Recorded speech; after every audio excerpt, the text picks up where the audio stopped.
The dungeon is a place that appears when the gates open. Inside the dungeon, there live many dangerous and diverse monsters. It was also a battlefield where hunters, superhumans with inexplicable superpowers, hunted and demonstrated heroic strength.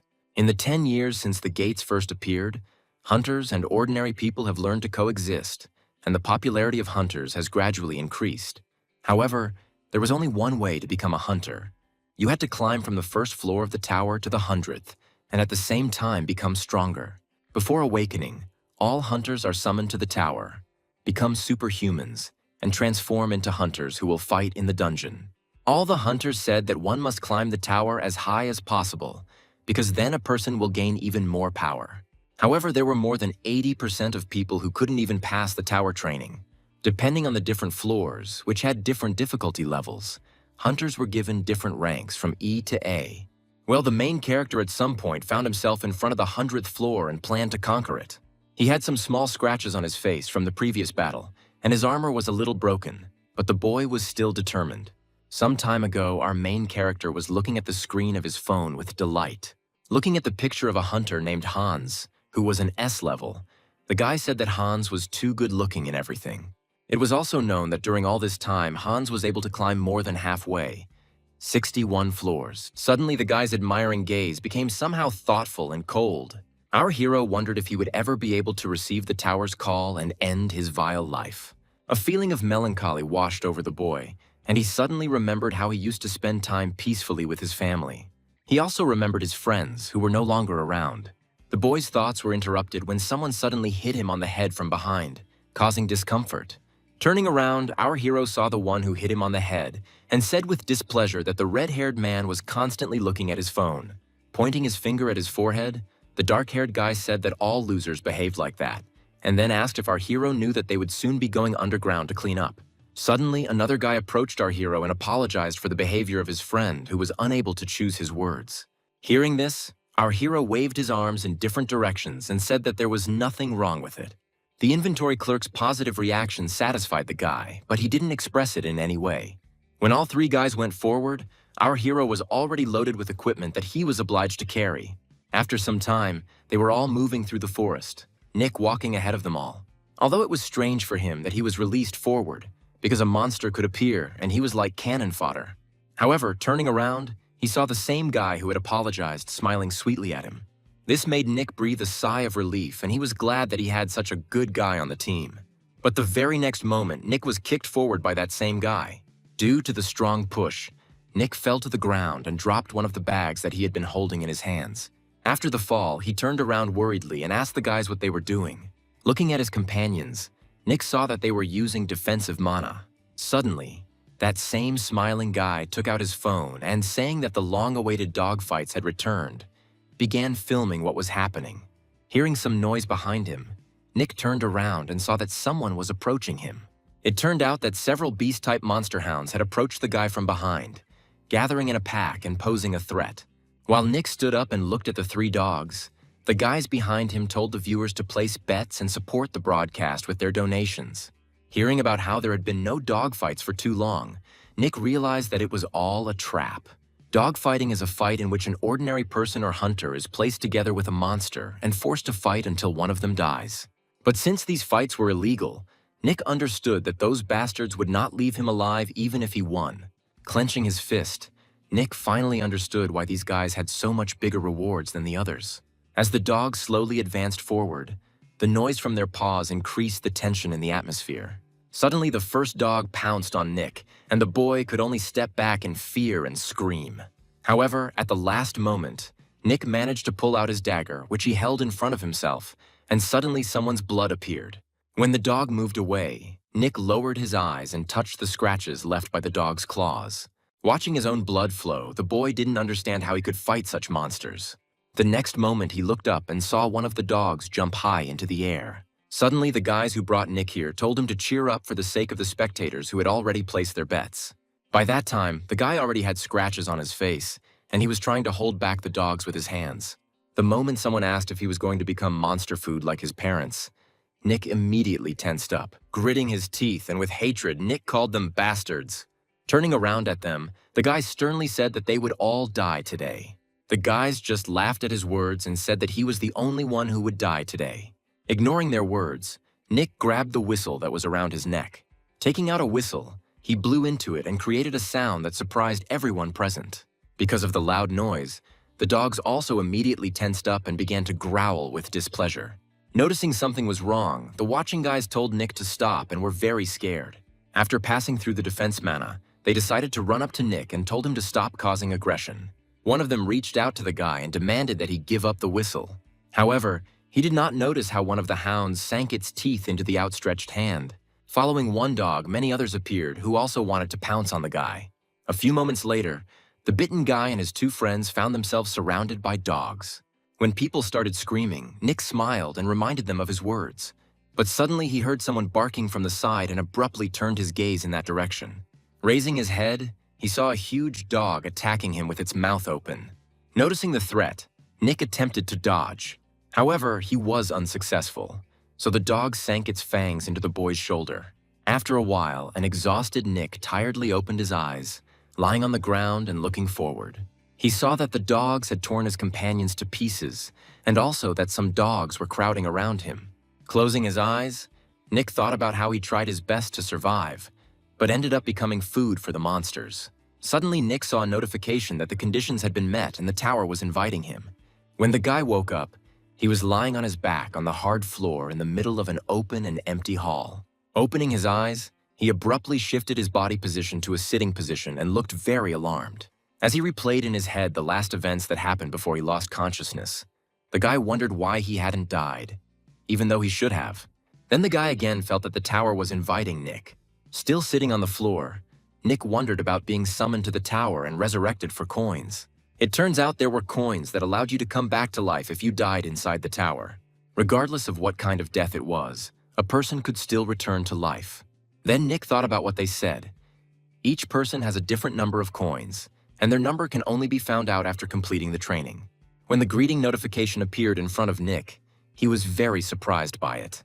Immediately, thanks to those notifications, he learned that he was now on the first floor of the tower, and the training was taking place on the first 5 floors. Looking at the status window, the guy thought that now he really believed that he had gotten into the tower. It turns out that for this day, Nick was finding out information provided by the government and the guild. He also prepared diligently, training his body with various physical exercises. Looking into the portal, Nick thought that now he finally had an opportunity, and before starting, he needed to concentrate. And a few moments later, Nick stepped into the portal, thinking that such a chance could not be missed. After passing through the portal, Nick found himself in the middle of the forest, where he immediately saw a goblin sitting in a clearing. When the goblin noticed the guy, he immediately rose to his feet and twisted his mouth. Seeing the notice that one goblin needed to be killed, Nick was glad that the information from the guild and the government was correct. After this, the goblin smiled menacingly and beckoned the guy to him with one finger. Nick immediately didn't like this behavior of the monster, which made him look irritated. Having pulled out his dagger, the guy said that it would be better if he dealt with the goblin right away on the spot. The next second, Nick lunged, putting his knee out and hitting the goblin, who didn't have time to react and defend himself. When our hero landed, the goblin flew back and hit his back on the ground. Running up to the goblin and grabbing him by the neck with his hand, Nick raised his other hand up and was about to kill the goblin. The next moment, without any hesitation, Nick delivered one blow to the goblin's chest. When the dagger was in the monster's chest, the system considered the condition fulfilled. After removing the dagger from the monster's chest and standing up, Nick said that it was easy. Wiping the sweat from his face with his hand, Nick wanted to say that it was easy to deal with. But suddenly he heard a sound. Another goblin approached the guy unnoticed and plunged his weapon into our hero's side. When Nick felt pain and saw that he was wounded, horror and fear were reflected in the boy's eyes. After receiving the blow, Nick immediately fell to the ground and tried to crawl back. Looking at the goblin, Nick thought with horror that there was another goblin here. Before his death, Nick recalled with annoyance that according to information, there was only one monster. Afterwards, he closed his eyes, and then he lost another coin. After reviving, Nick sat down and thought about how the training rules only specified one goblin. This led the guy to the idea that the government and the guild had spread false information. Nick didn't understand who was doing this and for what purpose. But now he couldn't do anything about it. Having passed through the portal again, Our hero thought that now it was time to get up. 3 hours later, Nick sat down behind the bushes and thought that not a single goblin had appeared the entire time. But he couldn't act rashly, because he didn't know how many goblins there were here. When he heard a rustling sound to the side, Nick immediately turned his gaze there. Then he suddenly noticed that one goblin joyfully headed in a direction unknown to our hero. At that moment, Nick decided that it would be best to follow the goblin unnoticed. After some time, without realizing it, the goblin brought the boy to their fortress. Continuing to watch, Nick immediately saw the goblin who killed him last time. But something else made the guy's gaze immediately turn surprised. Seeing a small statue, Nick thought that it was some kind of artifact. But according to the information, they shouldn't be here. Suddenly, Nick remembered Hans's words that there were hidden treasures and opportunities in the tower, and only by using them could one rise high in the tower. Armed with a dagger, Nick thought that no matter what happened, he had to get that statue. Finding the right moment, the guy rushed forward with a dagger in his hand. Suddenly, the expression on one of the goblin's faces twisted. It was because Nick's dagger had pierced that goblin's chest. The second goblin, who killed the guy the first time, turned in the direction from which the dagger came. It turned out that at that moment, Nick was already very close, and raising his hand up, he said that this was revenge for the fact that he was stabbed the first time. When the massacre of the goblins was completed, the first floor was passed. But Nick looked thoughtfully at the statue. Thinking that the goblins seemed to be protecting the tower, Nick picked it up. As soon as the guy took it with both hands, the statue immediately began to shake. And soon, out of nowhere, a wind and a golden light appeared which enveloped the guy. After a few moments, the statue began to break and golden color began to pour out of it. After the statue broke, Nick saw notifications about a hidden quest whose reward was the lunatic's destiny. As a reward for completing the quest, Nick received eyes that gaze at the stars. Nick was very surprised when he learned that he had received S-level powers. In fact, the highest and most accepted level was that of the S-level hunter, Hans. However, Nick was able to gain powers beyond his level, which was crazy. Thinking about how to use this ability, Nick delved into studying. Realizing that by using this power, the guy would be able to collect all the rewards in the tower, Nick decided to move on. As soon as Nick entered the second floor, he immediately felt a sharp pain in his body. Turning his surprised gaze in that direction, he saw that his blood had just been spilled. Having appeared on the second floor, Nick immediately began trying to escape from his pursuer. As Nick continued to run away, he was unhappy that the government and the guild were lying about their information. It turns out that Nick didn't know that the kobold our hero had to deal with was using a weapon. Hiding, Nick thought that he had already been caught on the first floor, having trusted the guide. Touching his shoulder where the dart was sticking out, the boy said that he should have thought about the variable. Nick decided that the most necessary thing now was regeneration, after which his wound began to heal. Holding the bottle of medicine in his hand and looking over his shoulder, the guy thought that it was already better. Leaning his hand against the tree, Nick said that the monster had a good sense of smell and a weapon, so he had to be careful. However, the guy felt something on his right hand, which caused him to turn his gaze to it and examine it. Not understanding what kind of substance was in front of him, Nick decided to use his eyes that looked at the stars. Our hero immediately discovered that the sap of the facade tree emitted a scent that was difficult for the kobold to detect, and it was worth applying this sap to the body. While Nick was searching for information using his ability and applying juice to his body, the kobold walked around the area and looked for the guy. It turned out that Nick was hiding in a tree with a knife, but the kobold couldn't smell him because of the tree sap that the guy had smeared himself with. Hearing some sound behind him, the monster turned around abruptly. However, Nick was very fast, and the kobold did not have time to react and dodge the guy's attack. When Nick struck the monster, he looked very confident and did not hesitate. Having plunged the dagger into the monster, the guy almost immediately pulled it out sharply, causing serious injury. Getting up from the monster, Nick thought about the fact that the kobold really couldn't smell him. Immediately after this, Nick received a notification that he needed to pick up the claw from his ring finger, and then maybe something good would happen. Having decided to follow the instructions, our hero immediately took the required claw. When the new portal appeared, Nick thought that it seemed like he hadn't left anything on this floor. But he immediately learned that the training area also provided food and water for their efforts. Having decided to eat the offered food, Nick remembered what they had said about the events that took place after the second floor. The next second, the guy's thoughts came true, because he discovered a community whose main server was Korea. Upon opening the chat, Nick immediately read someone's complaints about the fact that there was more than one goblin on the first floor. At that moment, thanks to that message, Nick realized that he wasn't the only one who had gone through this. Noticing the discontent and disagreements in the chat, our hero concluded that people did not believe what others were saying. But immediately after that, Nick thought that it would be good for him to join the community too. Without thinking twice, Nick immediately decided to register a nickname and called himself a childish name. A beautiful princess. Our hero believed that he could attract people's attention with posturing and childish messages and get people who knew about the false information to react. Soon, comments began to appear from people who had also been through this, and Nick felt that this would help him find allies. But in order to publish accurate information faster, Nick decided to move faster. When Nick entered the third floor, he received a notification that he needed to go through all the traps. When the guy heard about this, he immediately turned pale with fear and horror. When something suddenly flashed before the guy's eyes, Nick immediately tensed up and became scared. It turned out that huge spears had appeared from the floor right in front of his face. Frightened by this unexpected move, Nick fell to the floor and backed away. At that moment, he said that he had just escaped death, but he still did not understand how many traps awaited him ahead. Then, sitting on the floor, he remembered that the false guide said to put your hands in front of you to spot traps. Realizing that they were lying in order to deprive the players of their hands first, Nick became angry and decided that nothing would go according to their plan. The next moment, he activated the eyes that were looking at the stars. An unknown symbol immediately appeared behind Nick, and a bluish glow appeared around him. And after a few moments, our hero was able to find the location of all the traps. The third floor contained a large number of traps, each of which was deadly. After some time, Nick was able to walk the entire floor and sat down near the portal to rest.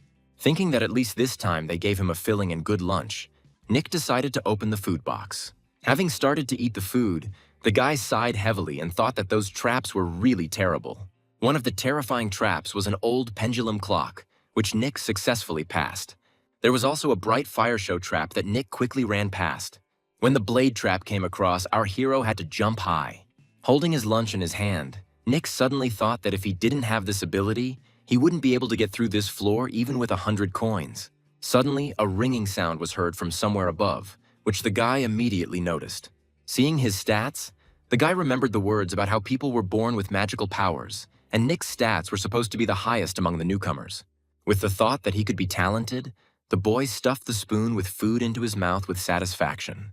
The next moment, Nick decided that he should try to go on with the same good mood. Charles, who was a member of the Sangun Guild, said that there was 1 coin left if you logged out as a C-level player. He knew that the guild chairman would most likely try to kill him because the man knew too much information. Suddenly, someone burst into the room and asked anxiously if Charles had seen the post in the community.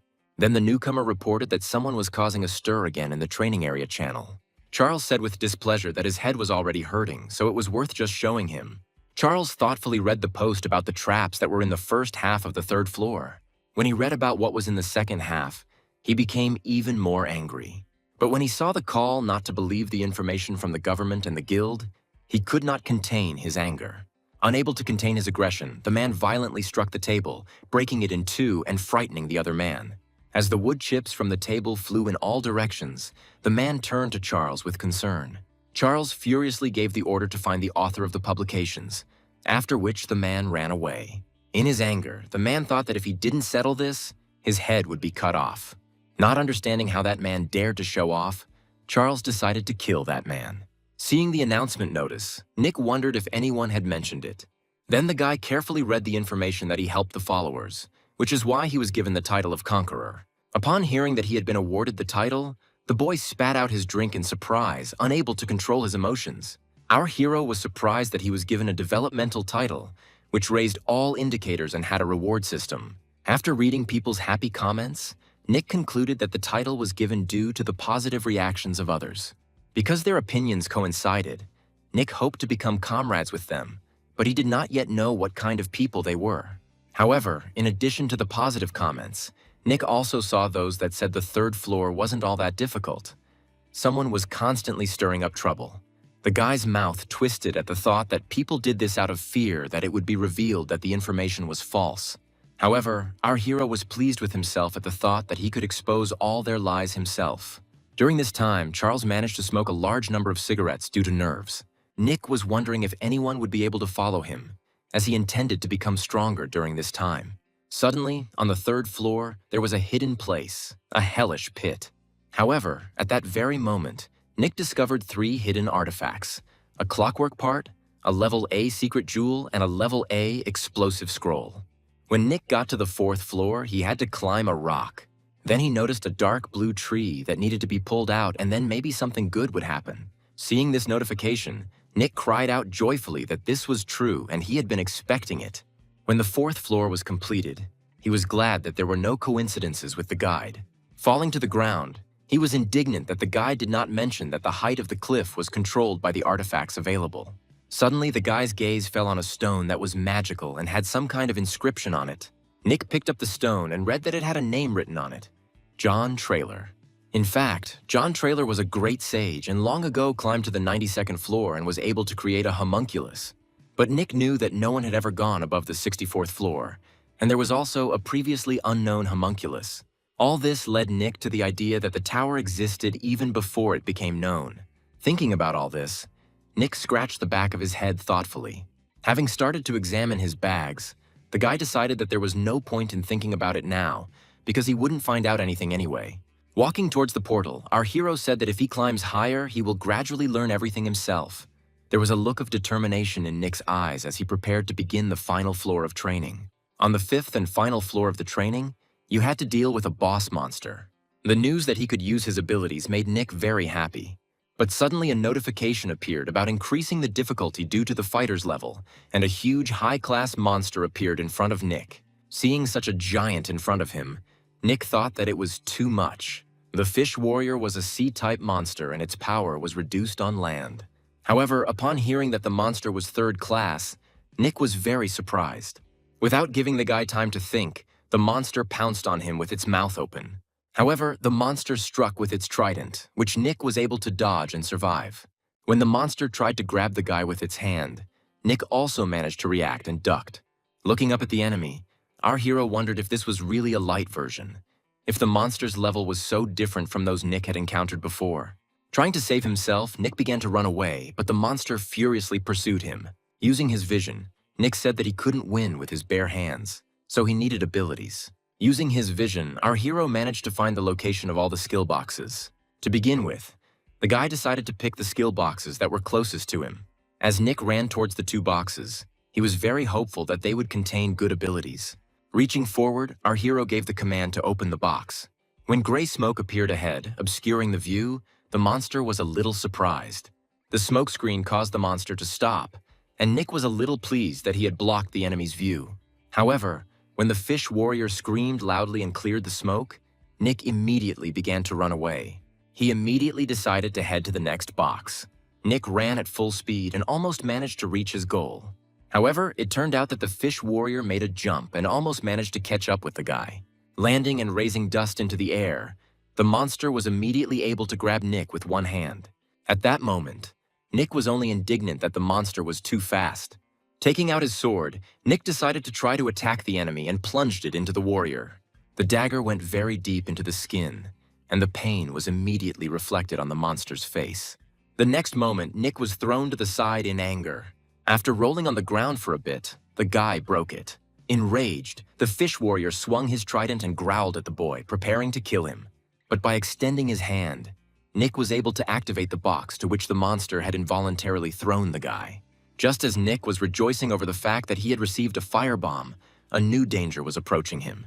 The fish warrior decided to kick the guy, but our hero put his hands in front of himself, trying to block the blow. But despite this, the monster's kick was too strong, causing Nick to crash into a rock. The powerful impact also caused a hole, which was caused by Nick's body colliding with the rock. Wiping the dirt off his face, Nick said that the fish had a bad character, because the guy wasn't even given the chance to be happy. However, it turned out that at that moment the fish warrior was already nearby and again swung his trident at our hero. However, the monster was surprised when Nick stabbed him in the leg. Looking at the monster, Nick mockingly asked if it hurt. But immediately the monster screamed in such pain. Enraged, he tried to hit Nick, but the guy managed to dodge. As he prepared to strike, Nick said that it would hurt even more this time. and the next moment he set the monster on fire, taking advantage of the enemy's hesitation. A hole appeared in the warrior fish's body from the explosion, causing him to fall to his knees and try to touch the place where it hurt. Standing next to the monster, our hero grinned at the smell of fried fish. Reaching out his hand to the monster, the boy said that fire was the best way to catch fish that had come ashore. After that, he said goodbye to the monster and set it on fire again. A few seconds later, a notification appeared that Nick had defeated the invincible enemy. After this, the guy tiredly fell to the ground and said that he had won. But immediately he raised both hands up and joyfully repeated that he had won. The reward was given out depending on the level of the killed monster, and Nick's reward had already been determined. At that moment, such a bright light appeared that Nick had to shield himself from it with his hand. And the next moment, something unknown fell right on the guy's face. Surprised, he picked up the unknown object and asked in surprise what it was. Taking a closer look, he immediately saw a frog. He was given a pet. Suddenly, the frog hit the guy in the face, causing Nick to be surprised by such a strange reward. Afterwards, the frog jumped out of the guy's hands and sat on the ground, staring at him. It turned out that the frog in front of Nick was a chaos frog, and because of this, its further development could not be known. When the notification came out that the frog was stronger than its owner, Nick was surprised by this. While the frog yawned, Nick read tips on how to best behave with a pet. Our hero was immediately surprised that the pet could even bite, and the frog was stronger than its owner. While he was thinking about everything, the frog spat something out on the ground. Her saliva landed on a small stone, which immediately dissolved in the acid. Looking at the frog, Nick admitted at that moment that it was stronger than him. Reaching for his things, Nick said that there was no law requiring one to be with a pet. Taking his things, Nick happily said goodbye to the frog, saying that she could live happily ever after. At that moment, the frog silently and thoughtfully looked at the retreating figure. At some point, she suddenly puffed out her cheeks, as if she wanted to spit at Nick. At that moment, the guy, standing with his back to the frog, wondered if she would spit at him. However, the frog immediately jumped onto the guy's shoulder with a satisfied sound. The thought that the frog was vulnerable and weakened when pushed away brought a smug smile to Nick's face. Looking at the frog and extending his hand to her, Nick said that they should respect each other and become good friends. And the next moment, the two of them entered the portal, heading to the next floor. When our heroes moved to the 6th floor, they found themselves in the middle of a crowd, and the frog was croaking contentedly. As Nick walked straight down the street, he received notifications that he was now in a safe zone and all his wounds were gradually healing. Seeing how many people were there, Nick was surprised that so many were able to complete the training. But suddenly he felt his pet begin to fidget on his shoulder, so the guy turned to look at the frog. At that moment, Nick asked why the frog had started acting like that again, and reminded him that they had agreed to be friends. Suddenly the boy decided to ask the frog what her name was, because he couldn't just call her a frog all the time. When he heard from her that he himself had to give the name, he wondered what one could name a frog that belonged to chaos. When the boy finally came up with a name, the frog couldn't wait to hear his name. But when the frog heard that he had been given the name Darren, he was immediately upset. When Nick proudly announced that his pet was now a chaos super frog named Darren, the pet was horrified. When the frog got angry, Nick started joking that she was so happy that she even jumped. But suddenly someone approached our heroes. The smiling man greeted him politely and asked if Nick had just completed his training. Having received a positive response, the guy introduced himself as a member of the Blue Dragon Guild and presented Nick with a white granule that healed well. Using his gaze, Nick immediately found out that the pellet had been enchanted with an oblivion spell, as well as memory editing. Then Nick's face darkened, because he realized that the people who were raising doubts in the chat were the ones who had tried this pellet and lost their memories. Understanding why the government and the guilds were introducing these pellets, Nick asked the guy if he had eaten this pellet too. Taking the pellet from the guy, Nick received a positive answer, arguing that this guy was engaged in distributing pellets. Then the guy smiled and asked again if Nick would eat this pellet for healing. Surprised, Nick asked if it was really necessary to do this in front of this guy. The guy replied that according to the rules, this had to be done in front of the person who had given out the pellet. But at that moment, a pillar of light appeared out of nowhere. Suddenly, the wounded guy shouted that they promised that there was only one goblin, but it turned out not to be so. While the guy was ranting about how the government and the guild were lying, Darren looked at the pellet in Nick's hands. Having thought of something, the frog made a contented croak.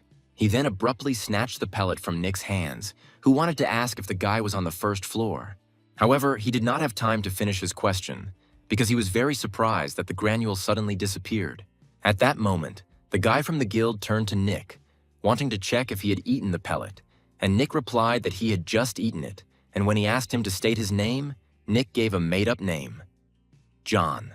Once in the living room, Nick was glad that, thanks to his pet, he was able to cheat. Nick breathed a sigh of relief and wondered if this would allow Darren to recover more quickly. Suddenly, Nick began to think that the guys he saw in the community would soon also have to go up to the 6th floor. Then he decided to quickly write to the community about passing the 5th floor and the white granule. Having decided that he couldn't afford to lose those who trusted him, Nick took out some book. Having placed it in front of him, the guy was ready to open the guidebook and begin studying it. At that very moment, a bright light began to emit from the book, and the guy received notifications that the ban on the store had been lifted. The next moment, Nick saw before his eyes a multitude of artifacts and weapons to choose from. Suddenly, the guy's attention was drawn to the armor, which had poor properties, but the guy's gaze reacted to this object. When a guy bought an item and 2,000 points were deducted for it, Nick was outraged that the price was so high and a refund was not possible. Nick immediately recognized that this armor belonged to the man who reached the 99th floor, and if he obtained all the equipment, it would return to its original power. When Nick read the information about the 99th floor, he was very surprised by it. Taking out the newly found stone, he again read that this stone was made by a man who climbed to the 92nd floor. But the armor he had just purchased was impressive, for it belonged to a man who had risen even higher. Delighted with his useful ability, Nick set out to collect all of Felon's equipment. An hour later, Nick was very upset because he diligently searched for the rest of the equipment but did not find it. However, despite this, he was able to buy a good sword and a helmet in the form of a necklace, and also some useful potions and elixirs. But since Nick wasn't finished learning about the store, he wanted to get powers and modifications. After notifications that Geek had completed training on all system requirements, the modification process began. Suddenly, the guy's clothes tore because they no longer fit him, and a fire appeared in the area. Once the modification process was completed, Nick began to look over his improved body with delight. Suddenly, notifications arrived that Nick would be given a random box with an ability, but the guy was surprised that it would appear from his bag. Suddenly, all the hidden parts that Nick had been putting together rose into the air as the boy looked at them in surprise. When they merged together, a small capsule was formed. And then that capsule turned into a box, and Nick received a notification that the level of the box with the guy's powers had increased to the highest. Because it was the first time someone had received such a box, Nick was given points as a reward, and the guy was surprised by this. When Nick got the ability to combine other different abilities from the box, our hero was absolutely delighted. Nick happily grabbed the frog and hugged it, saying that these were S-level powers. But when notifications came that for the first time in the entire server, Nick had received 2 types of powers, which was impossible. The guy went a little quiet. Suddenly, Darren's eyes lit up, and a notification came out saying that Darren had warned about the interference of chaos energy. Afterwards, a notification appeared about the emergence of a hidden path, which immediately attracted the guy's attention. But Darren looked displeased. When Nick saw the table with the gold coins he had left, he looked a little sad. However, after a dozen notifications that Nick's coins had increased, the table eventually showed that he had an infinite number of coins. Hearing that the coins were endless, the guy froze in surprise, and the frog was no longer in his hands. But after the surprise passed, the boy was overcome with joy, because now this meant that he would go all the way. However, he suddenly realized that in order to get out of the tower, he had to either spend the coins or capture the tower. The next moment, he grabbed his head in alarm at the thought that he would not be able to leave the tower. Realizing that he absolutely had to reach the 100th floor, our hero fell into a kind of despair. Suddenly, he remembered that it had taken Hans a year and 8 months to climb 61 floors. But since time was passing in the tower, it meant that 10 years would pass outside before Nick could leave the tower. Meanwhile, on the 6th floor, discontent arose due to some inspections. Out of anger, one warrior grabbed the guy who was stopping everyone and angrily asked if he was joking. And watching all this was the guy who sat in his chair and was the killer with red eyes. Jack was responsible for peace and safety. Because Jack showed everyone his knife, the warrior immediately calmed down and began to leave because he was very afraid of the consequences. Looking at his papers with information, Jack tried to figure out who that beautiful princess was. However, after thinking a little more, something suddenly caught the guy's eye. When he waved his hand slightly, two people immediately approached him and asked if he had called them. Looking at them with his red eyes, he demanded that the man who wrote the fourth report be brought to him. Almost immediately, they brought a guy to Jack who looked very scared when he saw Jack. As soon as he asked what was the matter, the brunette with glasses was pushed from behind, and Jack, swinging his leg, hit the guy's leg with all his strength, breaking the limb. The blow was so strong that the leg was almost torn off below the knee, and the boy's screams immediately began to echo through the street. Jack immediately grabbed the poor guy by the hair while he was crying in pain. Sitting down next to the guy and taking out his knife, Jack calmly asked if the guy knew what he had done. Slamming the guy's head into the ground, Jack said that he had neglected the order to check people without a guild, which is why the unknown person had entered the square without permission. Jack immediately added that perhaps this unknown person was the one the people from the guild were looking for. And in the end, Jack added angrily that because of this guy's oversight, they could no longer track down the unknown person. Rising to his feet and wiping his hands, Jack said that the boys should be grateful to be alive.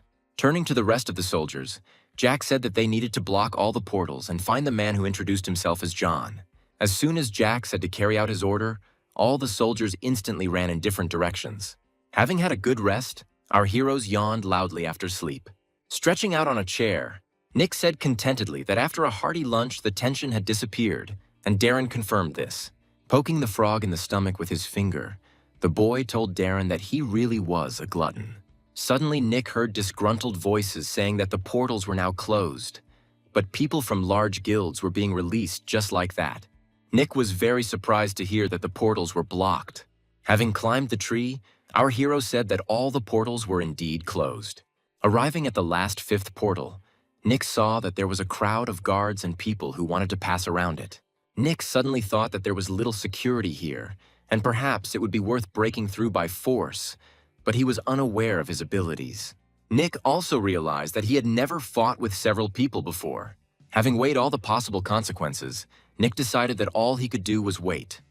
But suddenly an explosion was heard somewhere in the city. Surprised, Nick turned around sharply, not understanding what the sound was or what the reason was. People indignantly asked if the soldiers really thought that because they were from a large guild, they could say such things. Jack then replied that provocative actions and refusal to cooperate were punishable. The soldiers immediately bowed politely to the manager, while Jack smugly waved his sword. At the sight of Jack, all the people immediately began to gradually disperse. Yawning with boredom, Jack wondered where the man named John was. Suddenly, one soldier said that an order had come from the 10th floor. If John, who was hiding under the nickname of a beautiful princess, had risen higher, then he must be caught. Jack immediately gave orders to all people to check those people who were not members of the guild and block the square. With a cold look, the guy said that if he fired a flare, the waiting group should have assembled in a couple of minutes. Just as Jack was about to tell everyone to follow the order, suddenly an explosion was heard again from somewhere far away. Jack turned around quickly and immediately thought that John might be there. It turns out that the smoke from the explosion was coming from the edge of the 6th floor. Jack twirled his sword with excitement and was glad to finally meet John. When the notification that Nick had met the killer appeared, the guy became a little tense. However, the next moment Jack appeared right in front of Nick and was getting ready to hit the guy. Unable to dodge the attack, Nick had to take the blow with his face, which was covered by a helmet. The strong blow threw the guy back and raised a lot of dust into the air after the fall. But approaching the guy, Jack said that in order to find out the identity of John or the beautiful princess, it was necessary to first kill the guy. Thanks to his ability, Nick was able to find out that Jack was the manager of the 6th floor and was a good killer. Thinking that the blow had been painful, Nick asked what Jack meant when he said that it didn't matter who exactly Nick was. Jack spread his arms wide and explained that if John was a beautiful princess, then if he died, the walkthroughs would not be published. That is, it made no difference. Pointing his finger at the square, Jack said that John looked much more like a princess than the freak who had caused the noise in the square. When Jack said that the man behind the princess's nickname had carefully concealed his identity, Nick was surprised by his opponent's intelligence. Reaching out for his sword and drawing it, Nick thought about showing Jack what would happen if he treated people's lives like that. But before Nick could attack, Jack suddenly fired a flare that lit up the sky with a bright flame. At that moment, Jack said that he used a signal flare and that the guild members would come soon, and until then, they would play together. Angrily, Nick said that Jack had simply used a missile that cost more than his cheap armor. Having said that Jack was lucky to be rich, Nick rushed at his opponent. Our hero struck, but Jack was experienced enough to immediately parry it. Afterwards, Jack also wanted to hit Nick, but our hero prepared himself and held his sword under the blow. But it turned out that instead of striking with a dagger, Jack delivered a single kick, from which Nick was unable to defend himself. Despite the difference in strength, Jack was very pleased with his blow to his opponent. But to his surprise, Nick was able to stay on his feet after taking the blow and not lose his balance. The guy asked with a grin if Jack really thought he would fall for such a trick. Hearing this, Jack immediately began to look serious, although before that he had looked down on Nick. Immediately after this, they began to fight even more fiercely, constantly attacking and blocking each other's attacks. Nick jumped up, raised his hands, and raised his sword to strike. When he lowered his sword and struck, Jack managed to put up a protective shield before doing so. Seeing the notification about the creation of a protective screen of magical power, the guy was a little surprised. Jack then mockingly asked if Nick thought such a weak attack could do any damage. Having created a huge shield, Nick said that a level D shield could easily be broken by a level B ability. When the smoke from the explosion cleared, it turned out that Jack had been injured by the blast and there was smoke coming from the guy. Then Jack became angry that he was rebuffed by someone who had recently graduated and said that John, not knowing his place, was asking for it. Realizing that the atmosphere had become tense, Nick silently held his sword in front of him. Before he could notice, Jack had quickly passed behind him, looking very furious. Our hero also didn't notice how Jack swung and struck again. The attack was so strong that Nick was unable to stay on his feet and rolled backwards, leaving a mark on the ground. Having crashed into a tree, the guy immediately leaned forward in pain and grabbed his side with one hand. Looking at Jack, he wondered if the guy had a hidden power because the damage had become stronger. But the reason for this was the brooch, which gave a boost once a day for 10 minutes. Having learned about the artifact, Nick was outraged that the guild had given a powerful artifact only to the manager of the 6th floor. Realizing the danger he was in, the boy wondered if he would lose a leg or an arm if he fought Jack. But suddenly he looked at his pet and said that he trusted Darren, who for some reason jumped into the guy's clothes. At that moment, Jack pounced on our hero, saying that he would beat him like a dog. Jack was able to move behind his opponent in an instant, and Nick didn't even notice. The next moment, a rain of blows fell on Nick, causing him to involuntarily drop his sword from his hand and cover himself with his hands. Because of his superiority over his opponent, Jack was again happy and constantly grinning. But in an instant, his face lost its passion and twisted in surprise.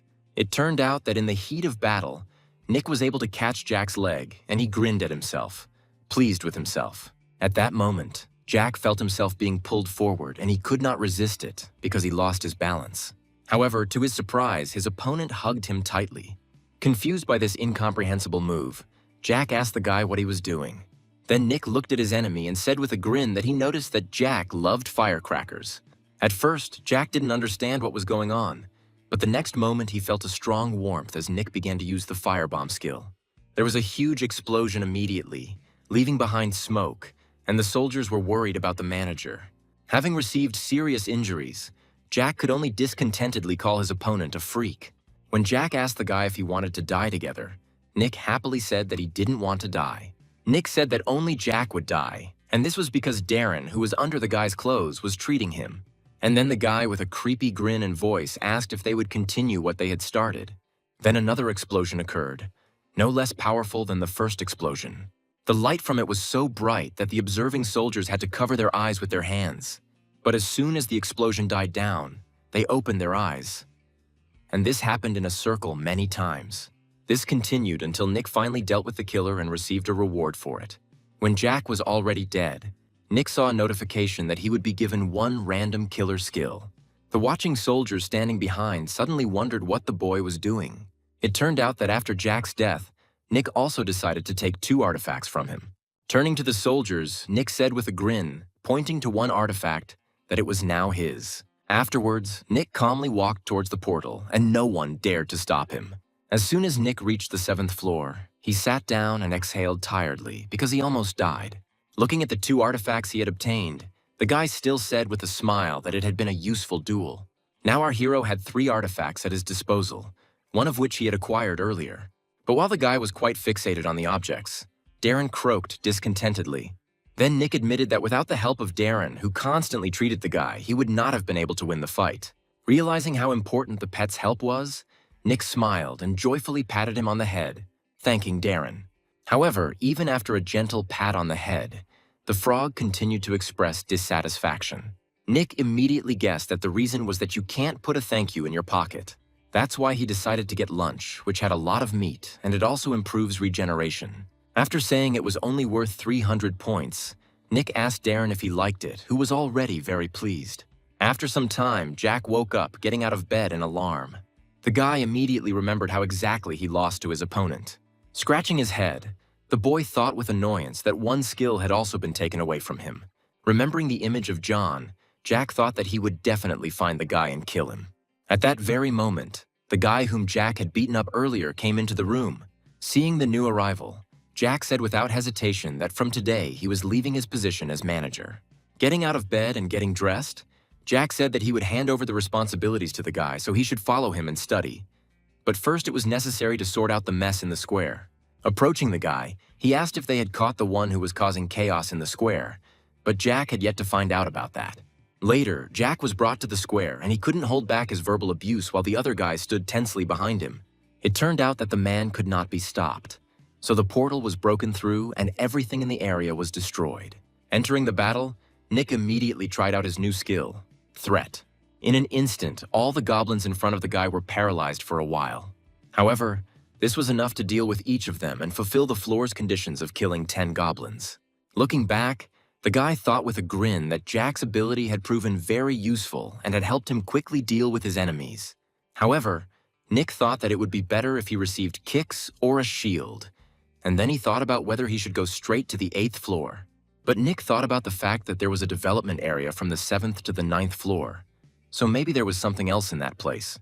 Closing his eyes, the boy concentrated and noticed the approaching enemies. Turning around, he immediately struck, saying that he would continue to kill them. Having killed another 30 goblins, the boy tiredly leaned on his sword stuck into the ground and tried to rest. When he received a notification that a beginner's kit was being awarded, the guy was surprised. But when the notification disappeared, only a small pill appeared in the air. She immediately fell to the ground, so Nick had to pick her up, wondering what it was. But Nick was very surprised when he learned that after use the indicators increased. Popping the pill in his mouth, a satisfied Nick said he now understood why this area was for development. Once the use was completed, Nick immediately felt the effect and was delighted.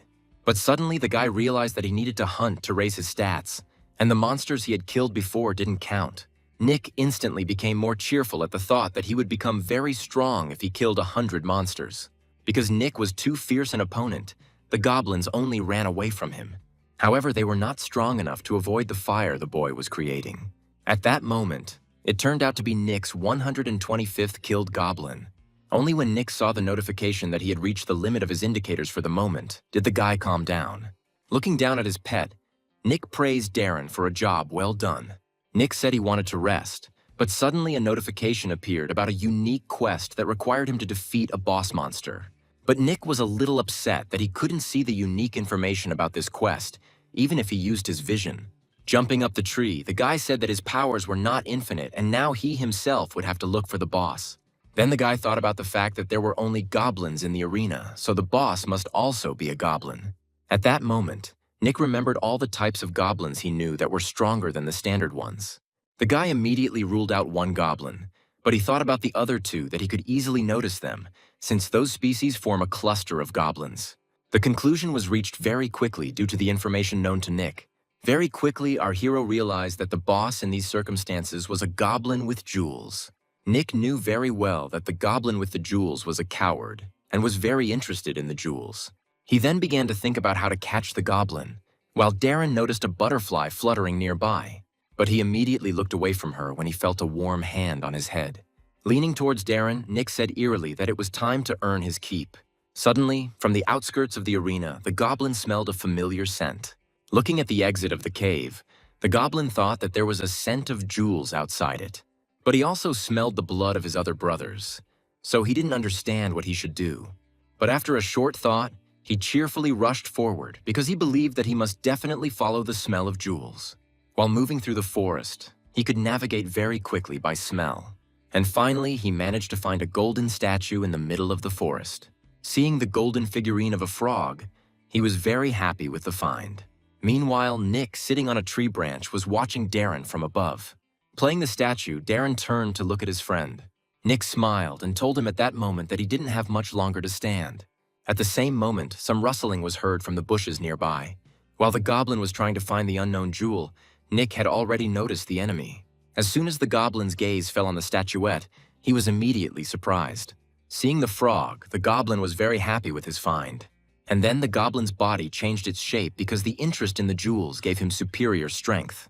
As Nick prepared to attack, he was simultaneously delighted to see the goblin growing stronger to level 4. As he prepared to attack, Nick said that if everything went according to plan, he would be able to catch the goblin. Meanwhile, the goblin, overcome by a passion for jewels, greedily rushed towards the figure. However, at that same moment, Nick directed a fiery blast at the goblin, which separated the goblin from the frog. As soon as Nick gave the command to cancel the golden coloring, Darren returned to his original coloring. Having returned to its original form, the frog tried to throw the object out of its mouth. And when Darren started jumping onto the tree, the goblin immediately noticed these movements. Seeing that it was no longer the golden frog that was running away, he was perplexed. As Darren was jumping towards Nick, Nick jumped out of the tree. And when the friends were finally reunited, Nick happily said that Darren had done a good job. But while the friends were joyfully reunited, the goblin wasted no time and attacked our heroes. The goblin was about to strike, and Nick gave the command to put the secret jewel back into the inventory. As soon as the jewel disappeared, the goblin immediately began to become exhausted. Afraid of taking serious damage, Nick closed his eyes and turned away slightly. But when he received the blow, the goblin was completely exhausted, so our hero did not take any damage. While the goblin did not understand how this happened, Nick had already reacted and quickly decided to attack the goblin. Calling the goblin petty, Nick hit him on the head with the hilt of his sword, intending to knock him out. Once the quest was completed, Nick was given glasses, which made him very happy. The guy crouched down and wanted to open the goblin's bag of treasure while the other goblins hid in the caves after killing the boss. As Nick reached into the bag, he said that the thing itself was cool, but the contents were more important. And as a result, our hero received a skill book, a power-up cube, a soul stone, and a piece of the ruins key. After reading that the die gave a boost, Nick assumed it was related to gambling, but since there was no penalty, everything should be fine. After looking at the soul stone, the guy's vision gave him nothing about this thing, just like the description of the item. But what interested Nick most was the piece of the key to the ruins, because the ruins could be opened under special conditions, or if one had the right to do so. Realizing that the key could only be obtained from the development site, Jack realized that different parts of the key were located on 3 floors. Then he lay down on the ground and said that he would find out about it when he rose higher. But for now, he needed to rest. After checking the community posts, Nick was surprised that the reaction to the white pellet was not so good. Then he thought that the pellet erased memory, but allowed many to survive. So was it worth not loving it? But suddenly, Nick noticed that the man with the nickname Bald Head left a piece of advice. After reading the man's confession that he had caused a ruckus in the main square and opened a portal, Nick considered him a madman. But then Nick also saw a message from that guy about there being a recruitment drive on the 7th floor. Realizing that no one would believe the superficial writing, our hero reached out. Getting ready to write the post, Nick asked the Bald Head to leave everything to him. On the 8th floor, our hero had to deal with 10 orcs. Looking down at them, the guy slowly began to draw his sword and greeted the monsters. Soon after, he began to attack and cut one goblin. The blow was so strong that it immediately killed the monster and split it into 2 parts. Having killed several orcs, Nick immediately concluded that he could easily deal with even 100 orcs. But when he heard a loud roar behind him, he immediately turned around. Then he saw that behind him stood a huge orc who had a terrifying appearance. For some reason, the orc didn't start attacking the guy and only touched his glove on his hand with his hand.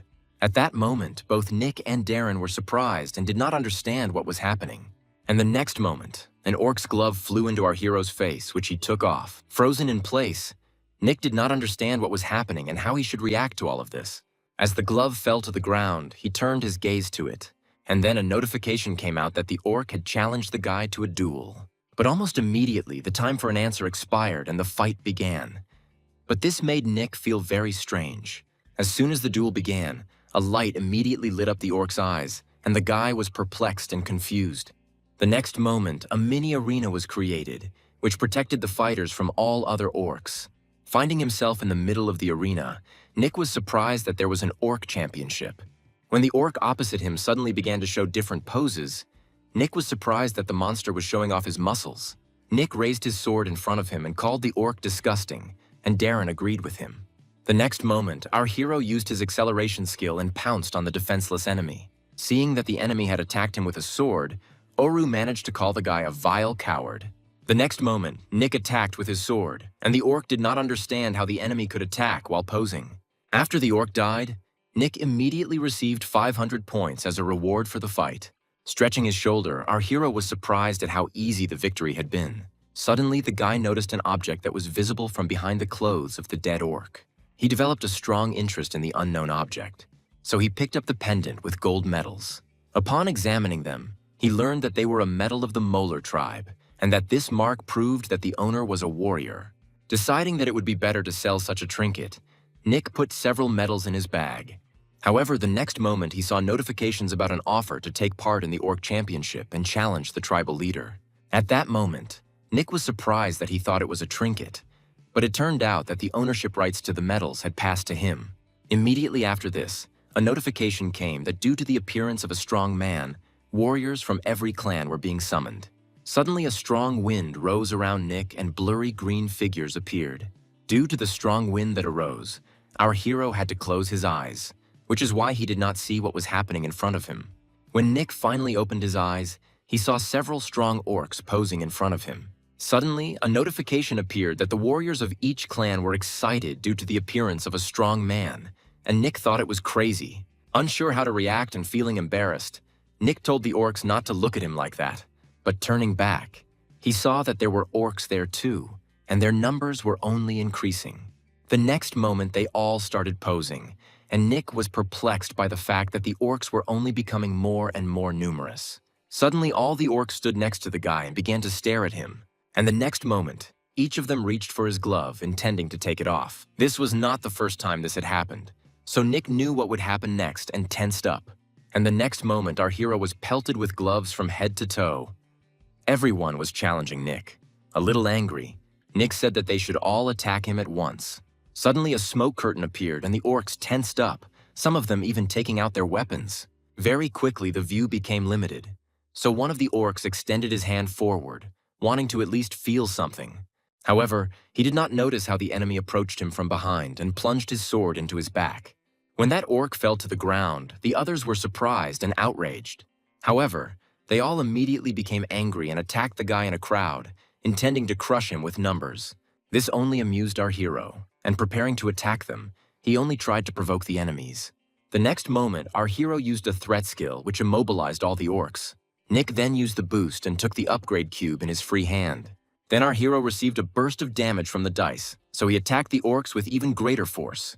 It took him only a few moments for the last of all the orcs to fall to the ground. Afterwards, he exhaled heavily and rose above the corpses of his defeated enemies as reward notifications came to him. Afterwards, he put his hand into the bag, putting the orc's item he had found inside. Still inside the arena, Nick noticed notifications that he was now a great warrior, having won the championship. But when he was offered the right to challenge the tribal leader, Nick was surprised and was in no hurry to make a choice. He immediately became indignant at the fact that he had previously fought to the death and had just won, and clearly did not want to get into a fight again. But after seeing the notice that if he refused he would lose the right to challenge, the guy immediately hesitated. As soon as Nick issued the challenge, he was transported to another square where the great leader of the orcs was located. Delkinos was a great leader of the tribe, and he was the boss monster of the third floor, and also had a good tenacity skill. Outraged that the orc was simply sleeping, Nick reached for his sword and was ready to draw it. With his arms crossed over his chest and his head slightly lowered, the tribal leader slept peacefully in his place. Deciding that this was a good moment to attack, Nick snuck up behind him and tried to hit the enemy from a blind spot. The next moment, a huge explosion occurred, with which Nick intended to destroy the enemy. With a smirk on his face, the boy asked if he had been able to destroy the enemy. But Darren noticed something strange. The next moment, a shadow appeared over the guy. Surprise was reflected in his eyes, and Darren looked very worried and scared. It turned out that even after the attack, the leader continued to be in his place, but was frozen in one position after the chair collapsed. While Nick was enjoying the fact that the orc was sitting on an invisible chair, the enemy opened his eyes and looked at the guy. Rising from his seat, the orc said in his native language that it was not an invisible chair. As the orc stood up and began to approach, our hero immediately held his sword out in front of him and prepared to attack. However, the next moment a strong wind arose as the orc suddenly began to do squats. Nick and Darren looked at their opponent with great surprise, and the orc looked at them with seriousness. For some time, the opponents stood opposite each other and simply looked into each other's eyes. However, Nick was very surprised when the orc suddenly began to turn his back to him. Lifting a homemade dumbbell, the orc said that today was his leg exercise day. But suddenly, instead of starting to do the exercises, he squeezed one end with his hand and began to break it. Having crushed the stone, the orc said that because the boy had interfered with him, it was already too late.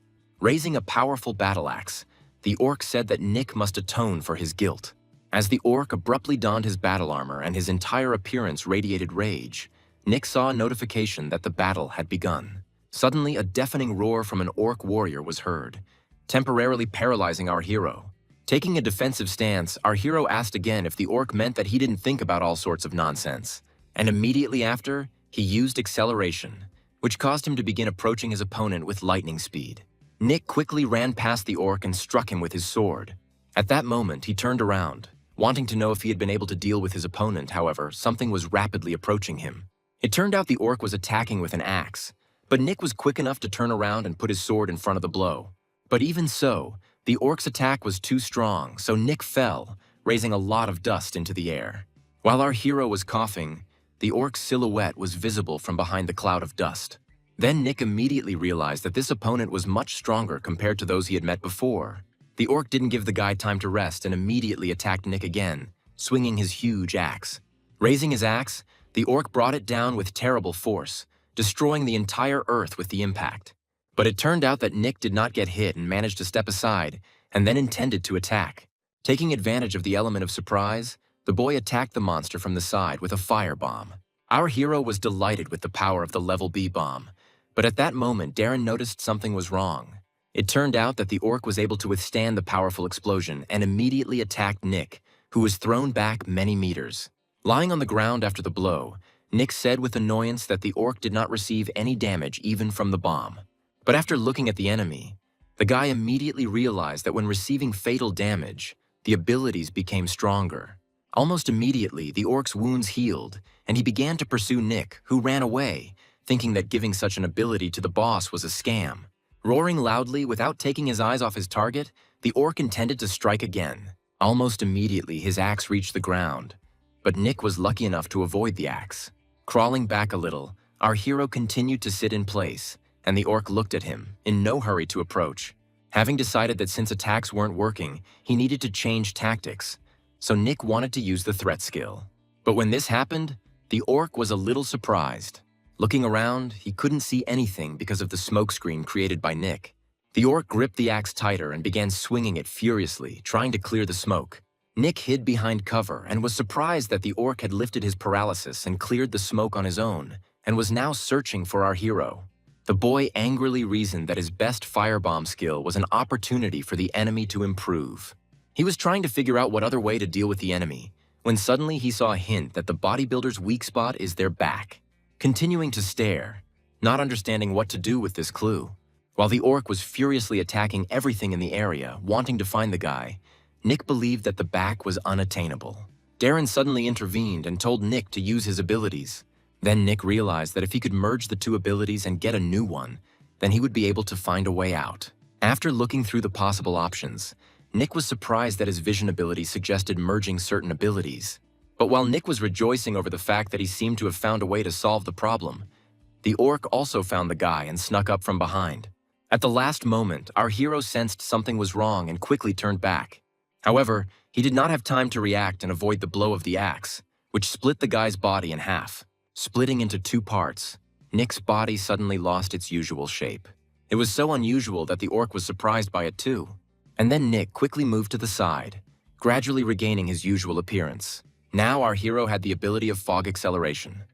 Nick could accelerate by turning into fog. But without wasting time, the orc decided to attack the guy again. At the moment when the cold weapon almost reached the guy, there was not a drop of worry on Nick's face. Smoke formed around the orc again, which surprised him again.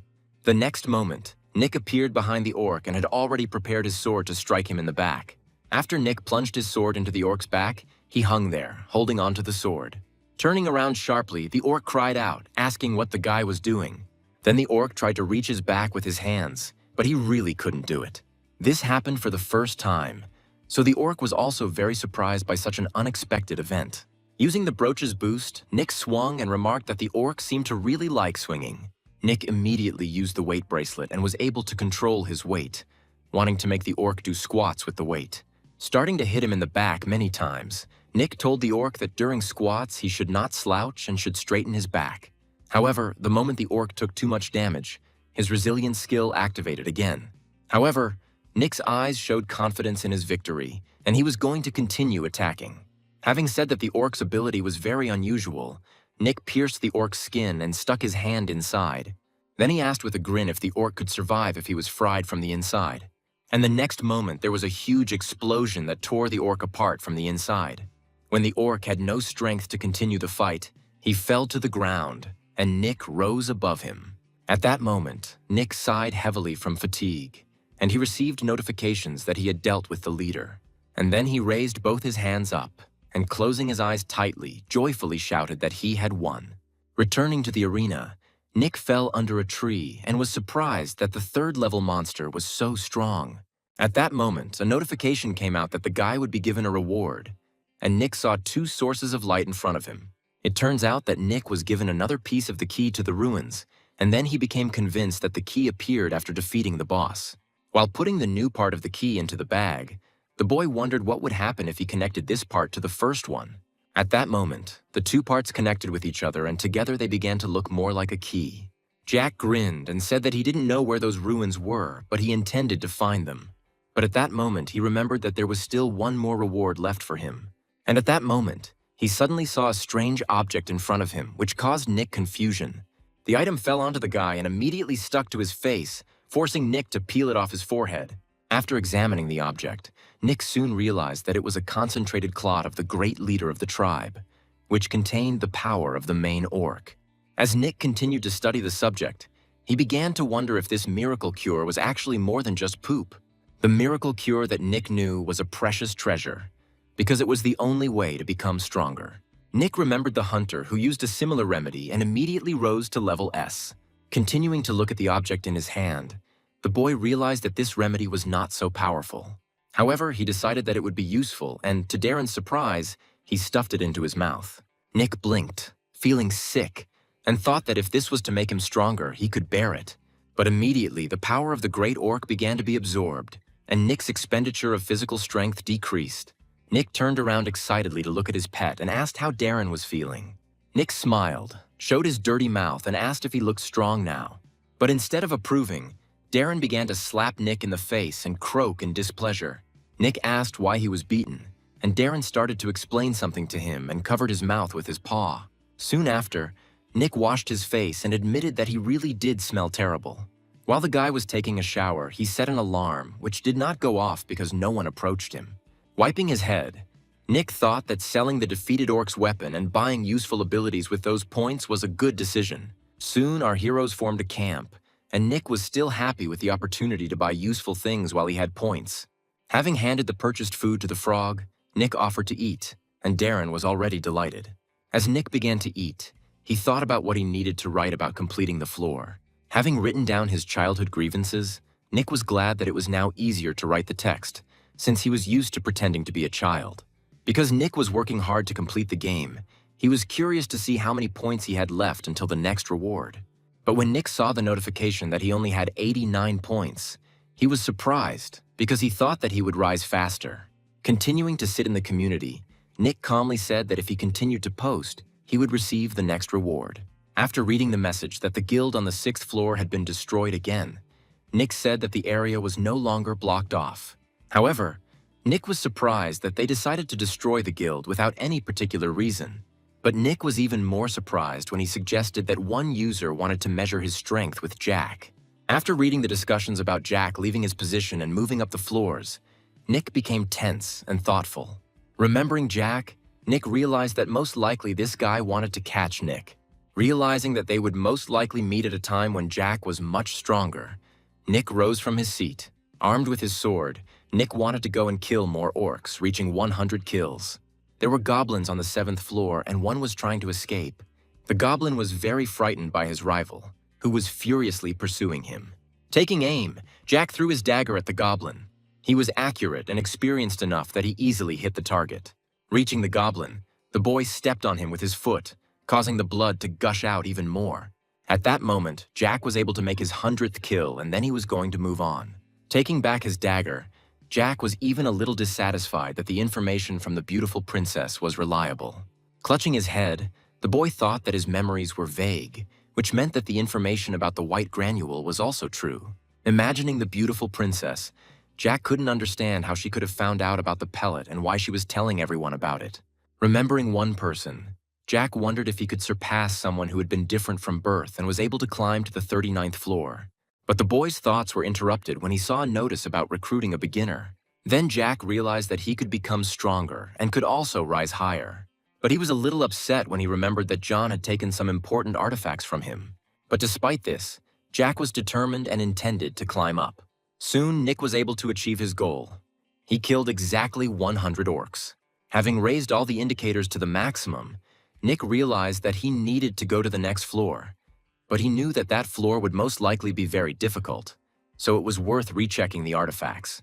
At that time, Nick already had a mystical gem, a luminescent stone, and a piece of the key to the High Alton ruins. Having climbed to the next floor, Nick had to deal with the horned wolves. It was known that these wolves did not spit poisonous saliva like goblins, and did not use weapons like orcs. As Nick walked through the dense thicket, he thought that he should be more careful. But at that moment, he looked down and saw something approaching him.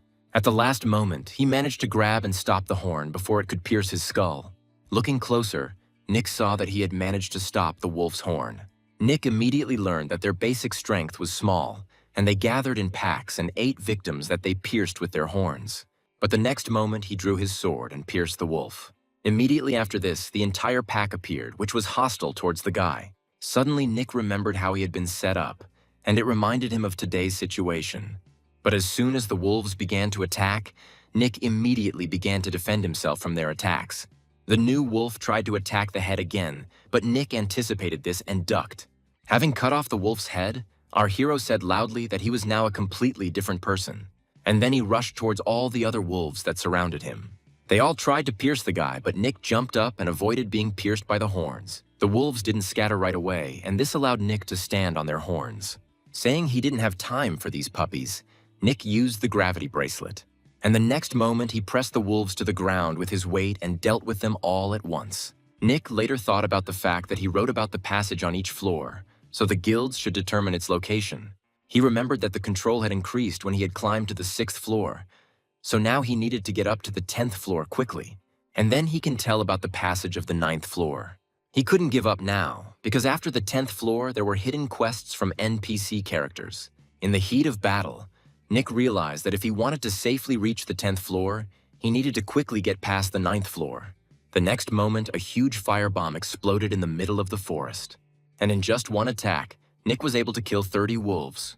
But suddenly Nick faced a qualification test because he had 2 pieces of the key to the ruins. When night came, Dalkin appeared, who became perfect on the 7th night. When the darkness began to approach the guy, he did not understand what it was. Suddenly night fell, and Nick had to take a luminescent stone to at least somehow illuminate the area. Looking around, Nick tried to understand where all the horned wolves had disappeared to in an instant. Due to the unclear situation, our hero began to worry greatly and suddenly heard some sound behind him. Then he decided to turn sharply there and illuminate the area. Nick was sure that someone had passed by him, and because of this, fear instantly enveloped the guy's body. The guy was about to think that he had imagined it, but there was an unknown creature behind him. Hearing someone's laughter, Nick turned back sharply again and swung his sword without aiming. This was enough to separate the monster's head from its body. However, the head immediately returned to its place and the monster laughed again. In an instant, the monster darkened and approached Nick, who was frightened. As the monster approached, Nick only stepped back in fear. However, the monster approached him, and then, like a ghost, passed through the guy. The fact that the monster passed through the body immediately made Nick think that he might have died. But later the monster disappeared, and Nick thought that the blows hadn't hurt him. Nick wanted to characterize the monster, but suddenly his strength began to leave his body. The guy fell to the ground and dropped his sword due to Dalkin sucking out his abilities. After looking at the monsters, Nick discovered that they only operated during the artificially created night and obeyed Dalkin. These monsters did not attack until they had drained some of their opponent's strength, and normal attacks had no effect on them. Having learned this information, the guy was beside himself with bewilderment. As the monsters closed in from all sides, Nick tried to understand what it meant that the seal had weakened. These monsters were taking Nick's strength, most likely in order to wake someone up. But Nick didn't yet know who exactly. Nick began to flee from the monsters, and then saw notifications that he would be given a title as a reward for completing a hidden quest. As he ran away, Nick narrowed his eyes at the thought that he definitely wanted to get that title. However, he didn't understand whether it was possible to win on this floor at all. The monsters turned out to be stronger and again passed through Nick's body, sucking out his strength. This angered Nick, so he decided to attack with a firebomb. Continuing to run through the smoke, Nick turned back, wanting to check if he had dealt with the monsters. However, at that very moment, they appeared from behind the smoke and began to laugh eerily again. Then Nick cried out that if magical abilities don't work on monsters, it's a scam. The next moment, one monster passed through the guy's leg and sucked out his abilities again. Because of this, Nick tripped and dropped the glowing ball, and Darren lost his grip on the guy. With an alarmed croak, the frog flew somewhere forward. When the frog fell to the ground, monsters immediately began to flock to it, and Nick became worried about his friend. Surrounding the defenseless frog, the monsters began to laugh. And the next moment, they all simultaneously pounced on the frog. Seeing his pet being attacked, Nick couldn't hold back his tears. Suddenly, a bright light appeared, and the monsters, frightened by it, began to run away in different directions. Seeing that Darren was able to get out of a difficult situation, Nick said that he was the best. After dealing with the frog monsters, she immediately began jumping in the other direction, ignoring Nick's question about how he managed to do it. It turned out that Darren stepped aside and spat, and his saliva was glowing. His attack immediately dealt damage to the monsters that were frightened. At that moment, Darren was very proud of himself, and 4 monsters out of the required 100 had already been killed. Suddenly, Nick assumed that the attack with a special characteristic property worked. For a moment, he thought he could attack too. But then a monster approached them. At that moment, a key appeared in Nick's hand, which he gradually collected. And then he hit the monster and was able to deal with one of them. Then Nick was glad that the sacred power was also working. However, the monsters continued to attack our heroes, so they decided to fight back together. When Darren returned to Nick, they decided to make a joint attack. After the battle, it turned out that too much of Nick's strength had been sucked out. Lying on the green grass, the boy thought that he needed a sacred weapon into which he could place sacred power. Although Nick managed to act without weapons, using only his hands. But because he only had one working hand, Nick had too many blind spots. After examining the key piece, Nick wondered if he could find something in the store that would help him upgrade the key piece into a weapon. But while Nick was resting, he didn't even notice how a horned wolf approached him. The wolf immediately attacked the guy, who was defenseless but wanted to stop the beast. To the wolf's surprise, the boy did not resist and only hugged him. Suddenly, Nick said with tears in his eyes that he missed the horned wolf very much. Starting to feel the wolf's body, Nick said that monsters must be such that they can be caught. But Nick felt the wolf's spine and squeezed it with force. When other animals saw such a massacre of the wolf, they were already afraid to approach Nick. Rejoicing that it would be much easier to deal with the wolves, Nick called them to him. However, the wolves became frightened when they saw how joyfully the boy approached them. After killing 30 wolves, night fell and Nick was able to create a homemade sacred hammer. In fact, Nick simply put the key in the bag and filled the empty space with the bag, and then simply tied it to a stick. But now he happily rushed into battle against those monsters who were a little scared at the sight of the guy. Nick ran up to one of them and immediately struck, and then it continued. Soon, he had almost 100 kills and things were moving very quickly. When it was all over, Nick said it was easy and the monster's durability was like that of the first highest level. And then the guy joyfully raised both hands up and shouted that he was able to kill everyone. Nick's second seal was also removed, but this did not bother him, because now he could even rest at night. After petting Darren, He told his pet that he had done a good job too, otherwise Nick wouldn't have known to attack with chaos. But suddenly Nick thought that if other people went up to this floor without the necessary attributes, they would definitely not cope. This thought alarmed Nick, and he immediately decided to open a community. After reading many of the messages, Nick assumed that the others must still be on the 8th floor. Realizing that someone could get to this floor before Nick left, the guy decided to share the information. Nick decided that he had already written about the important thing, about the weapon with sacred power, and he would write about the battle with the monster later. However, Nick immediately noticed a notification about someone's comment. But Nick received a friend request from Jin, who seemed to always leave good comments on Nick's playthroughs. Nick was also very happy when he saw that Nick left a comment under his post. Then Nick realized that if he published comments with reviews, his trust level would increase. But then Nick was given the title of Conqueror, which made him very happy. Now Nick could see the luck indicator, and because of this, he believed that if he accepted the friend request, something good would happen. At that moment, he said that he wanted to refuse, but he had to follow his luck. Immediately, Jin wrote something to the guy, and Nick was surprised that the answer came so quickly. Having entered the right image, Nick wrote that he felt Jin's desire to get closer. However, Nick Darren was literally sickened by this behavior. When Nick saw that Jin also knew the truth about the white granule, he was surprised. Then our hero was surprised that Jin found out the truth before him. Nick also learned from Jin that his brother was a newcomer to the Guryong Guild, but died. But before that, Jin had heard a lot from him. A lot was invested in the newcomers, because they were supposed to become the main force of the new generation. And the Guryong Guild was #1 and always boasted of its authority. But Nick didn't think it was a stroke of luck to hear so much information at once. Our hero thought there was something special about it since they shared it with him. Jin asked Nick to get something that would help him, and when the guy saw what Jin was talking about, he was surprised. At that moment, Nick had a way to get past the 13th floor. After Nick found out that Jin's brother died because of the big guilds, Jin believed that he and Nick had similar intentions. When Nick saw the statement that Jin was telling only the truth, he was surprised that the guy had money for such an expensive thing. And then Nick smiled at the thought that he could believe and use this passage. Afterwards, Nick decided to publish a walkthrough of the 13th floor to confuse the guilds and wanted to move on.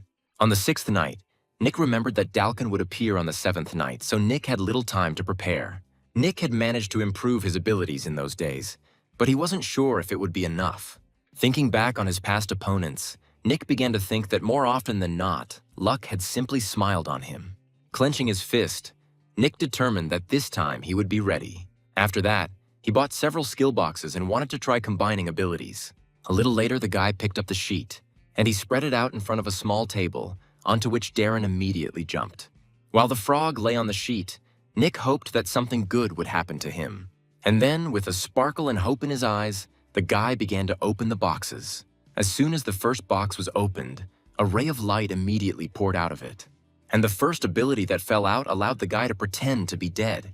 Nick was immediately upset by the realization that he had received a useless ability.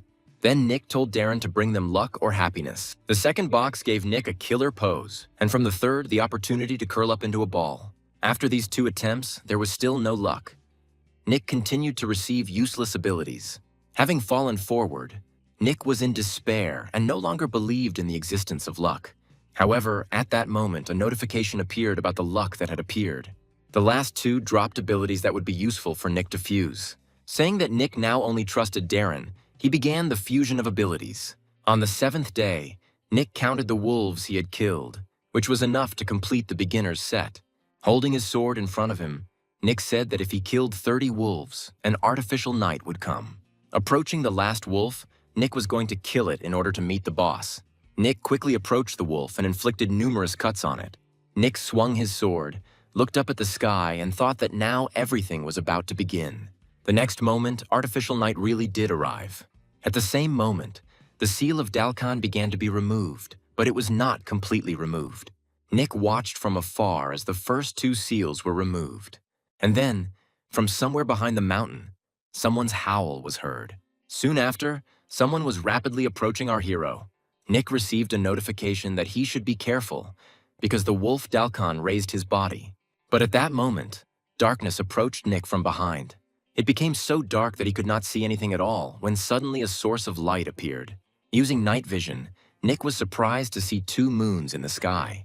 But the next moment, Nick saw a huge beast in front of him. Not expecting Dalkan to arrive so quickly, Nick put his hand out in front of him to attack. The next moment, a firebomb exploded. However, despite the power of the attack, Dalkan did not receive any damage. As Nick prepared for battle, he was terrified to imagine how strong Dalkan would become if all the seals were removed from him. But despite this, Nick did not give up and wanted to hit the wolf with even greater force. But when he struck with his sword, the monster was able to stop him with its paw. Nick was amazed that he stopped the lightning attack with just one paw. Nick then suggested that the black fire was protecting the monster. He then gave the command to Darren, who immediately took action. He spat again towards the monster to check the damage, and from this, Nick concluded that there was an effect from attacks with special properties. After this, Nick decided to increase the distance between his opponent. As he drew his weapon, he remembered that light or sacred power was used against darkness. Therefore, Nick was determined to use his weapon to knock down Dalkan. Their battle continued with renewed vigor after that.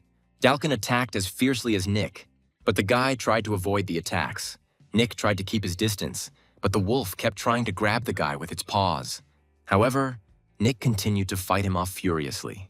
By attacking the wolf, he neutralized the halite with sacred power, and then he was going to thrust his sword into that very place. When Nick managed to do it, he was happy, and the wolf roared in pain. Enraged, Dalkan decided to attack even more furiously. At that moment, Nick was unable to dodge the wolf's paw, so he flew into a tree. Sitting on the ground, the guy thought it was too harsh, but Nick was at least glad that he could hold on thanks to his new fusion ability. He absorbed damage. As soon as Nick got to his feet and took the sword, Dalkan began to approach him again. And the next moment, instead of attacking, Dalkan roared. Then Nick was surprised that the wolf attacked with his breath because he was not a dragon. Shielding himself from the bright, blinding light, Nick thought he couldn't absorb that kind of damage. However, it turned out that this ability was sealed, so it could not be used. The wolf was surprised by this and a little indignant, showing his teeth. However, what was happening was only to Nick's advantage. Taking advantage of the enemy's moment of confusion, Nick rushed forward. Coming closer, he swung his weapon at the wolf. However, the monster tried to stop the attack and in doing so broke the weapon. Afterwards, he immediately pushed the guy away, who flew back. Nick was a little confused that his weapon was now broken and only his sword remained. The monster immediately continued to attack and Nick went on the defensive. Nick soon realized that he could not defeat the wolf with just one sword. At the moment when the wolf jumped towards Nick, our hero decided to find another way out. Nick looked at Darren and asked to switch to the backup plan. Immediately after this, Nick jumped into the air, avoiding a collision with the monster. The wolf, in turn, was surprised by the guy's behavior. Looking up, the monster saw that the guy was in the air at that moment. And then Nick gave Darren the command to use the water cannon. After this, Darren spat his saliva at the monster again. Once the attack had achieved its goal, the wolf was not happy about it. As he fell down, Nick also gave Darren the command to continue. And then he landed on Dalkan's back. The dissatisfied monster immediately began to growl and show his grin, and then he started running in different directions, trying to throw the guy off of him. However, Nick had no intention of letting the wolf go. Still clinging to the wolf's back, Nick used every power-up he had. As Nick lay on the wolf's back, he felt as if his skin was being burned. However, he chuckled at the thought that his fire was hot too. And after that, he tested the firebomb on the wolf again. Nick used the bomb non-stop and created explosions. Gradually, the wolf began to take damage from her. But Nick at that moment didn't understand how he had come to the point where he himself became a demolitionist. The wolf continued to run and try to throw the guy off, but he was unsuccessful. At some point, Nick admitted that he was already feeling sick from all of this. But Nick had to endure all this just so that he could eventually use the ability. Nick had been collecting the damage he had taken all this time in order to release it. After that, Nick managed to win, but he was exhausted. Looking at his opponent, Nick wondered if it was true that only 2 of his seals had been removed. Nick wanted to say that despite the wolf's strength, he still defeated him. But Darren stopped the guy. Then they started arguing, because Nick believed that the wolf should be killed. But while they were arguing among themselves, the monster rose to its paws again. Then a notification came out that Dalkan had put his existence on the line and used part of his sealed abilities. Rising to his paws, Dalkan growled at Nick. Covering his face with his hands, Nick was surprised that the monster was putting his existence on the line for victory. But soon Nick felt that it was becoming too dangerous and something terrible was coming. Darren was very surprised when he suddenly flew to the side. Then Nick said that Darren should go for now. Taking out one artifact, Nick asked the wolf if he thought Nick wouldn't do anything. And then he tore the scroll apart, releasing a powerful flame. When the big explosion happened, Darren was far away from it and took no damage. However, Nick looked bad because Darren was no longer treating him. Because of this, Darren was very worried about his friend and was very sad that he could not help now. Approaching the frog, Nick stroked its head and was touched by the fact that Darren was still worried about him. And then Nick, smiling, reassured his pet that he would never abandon him. Turning back, Nick saw that he had now dealt with Dalkin. Delighted that Nick had achieved his goal, he also received 10 points to his scores. But immediately after that, Nick fell to the ground without strength, while Darren was worried about him. When Nick woke up, he found himself in a completely different place. Then he touched his face and realized that his entire skin was covered in drool. Looking to the side, he saw a tired Darren lying next to him. Taking the frog in his arms, Nick said that he was very sweet for trying to cure the guy for so long. But at that very moment, Nick received a reward for the quest, the last piece of the key, and was delighted. As soon as the last piece appeared, the other two immediately started flying towards the guy. Reunited with the final piece, the key finally returned to its original form. Now Nick was glad that he had the key, which meant he only needed to find the ruins. Nick was also given a scarf and a title that will help him improve his performance. But after joining the community, Nick saw disagreements, so he realized he should write about the walkthrough. And after that, Nick suggested sleeping to restore physical strength. Meanwhile, on the 30th floor in the Sangoon Guild, Sam was indignant at Jack's behavior. Not only was the 6th floor breached, but artifacts were also taken. Sam was tired of being picked on by his superiors because of that incident. But suddenly 2 people came to him and asked why he had called them to him. 2 people from different guilds came to Sam. When they sat down on the sofa, they immediately demanded to know why they were invited there. The girl was unhappy that some man had broken through to the 10th floor, and Sam apologized for it. The blonde suggested that the guy could be even lower than the 13th floor, but the girl said that he should break through to the floors above because she did not want to suffer alone. Assuming that someone had told her how to get to the 13th floor, the girl assumed that the wanted man had a team. There was no information about the beautiful princess, so they could not know for sure whether there were accomplices. However, Sam said that it was very likely that the man named John was a beautiful princess. Sam asked the other guilds for help in cooperating so that Jack, who was pursuing John, could operate on the 10th floor. The most important thing for Sam was to keep the damage as minimal as possible. Looking at the girl, he asked that it was difficult to catch a beautiful princess, so it was unclear how the girl would target her accomplices. But there were also some other people with strange names, with whom they could presumably have created a team. Then the blonde man said that there were many eyewitnesses regarding one such person. Because of this, Sam decided that the best way to catch the person with the nickname Your Head is Bald. The 10th floor of the tower was a safe zone. Now Nick was in the safe zone, and looking at the community, he saw that the guys were now in the safe zone too. Reading Jean's praise, Nick didn't understand why the guy exaggerated so much. Nick was about to think that Jean was being too helpful when he suddenly saw someone approaching him. It turned out that someone had come running and accidentally knocked Nick down. Looking ahead, Nick saw a girl politely extending her hand to him. Nick immediately saw red fox ears. The girl also had a fox tail. Suddenly, Nick realized something and his whole face twisted. Meanwhile, a smiling girl asked if Nick wanted to take on a quest. Nick knew that everyone wanted to get quests, but this was not the case. But the quest given by this unusual NPC had a fatal condition. At that moment, all the other people were staring at Nick, thinking that she was targeting the newbies and this guy was out of luck. Nick thought that the bad thing now was that he was attracting too much attention and could catch the eye of the big guilds. So Nick decided to run away, but Lilka didn't want to let him go, so she prepared to run after him. And at one point, Lilka was able to catch up with the guy and asked if this was too much. Then Nick was surprised that the girl was able to catch up with him in an instant. Later, Nick stopped, unable to run any further, but Lilka was still cheerful. The girl wasn't at all tired from the chase. Nick knew that the NPCs were so strong that even guilds were wary of them. However, Nick angrily asked if it was even possible to give out such crappy quests. Of the items that needed to be delivered to the girl, one of them was a dragon scale. Nick knew that even if he got the items he needed, he would have to die at least once. That's why people said that Lilka's quest was the most dangerous, and the girl asked Nick to calm down. And afterward, she said that she had a good feeling about him and was sure that he could handle it. Continuing to smile, she suddenly asked, Lilka asked if the guy had a lot of interesting things with him. Lilka immediately noticed a scarf that many people wanted to get, as well as an interesting chainmail. But then she pointed at Darren and asked if he would sell the frog. But then the guy said with displeasure that you can't look closely at other people's animals. Lilka said that this was a very rare case, so she wanted to take the frog at a high price. Nick wanted to refuse, but he saw what kind of weapon he was being offered. This hammer was very difficult to get. There were also many other S-level artifacts. When Nick was tempted by rare and good things, Darren was unhappy about it. And in order to bring the guy to his senses, he hit him on the cheek. Then Nick said that Darren is his family, so he refuses Lilka. However, the girl said that if he changed his mind later, he should tell her. She wished him luck with the quest, and then ran off to do her own things. And when they were alone, Nick tried to convince the frog that he had not been tempted.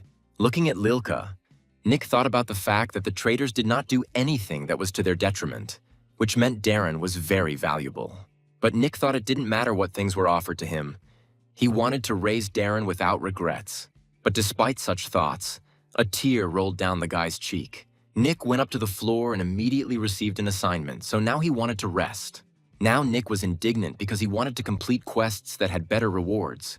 But now he would not be able to accept them because of Lilka's quest. But he had his sights set on something else, so he perked up a little.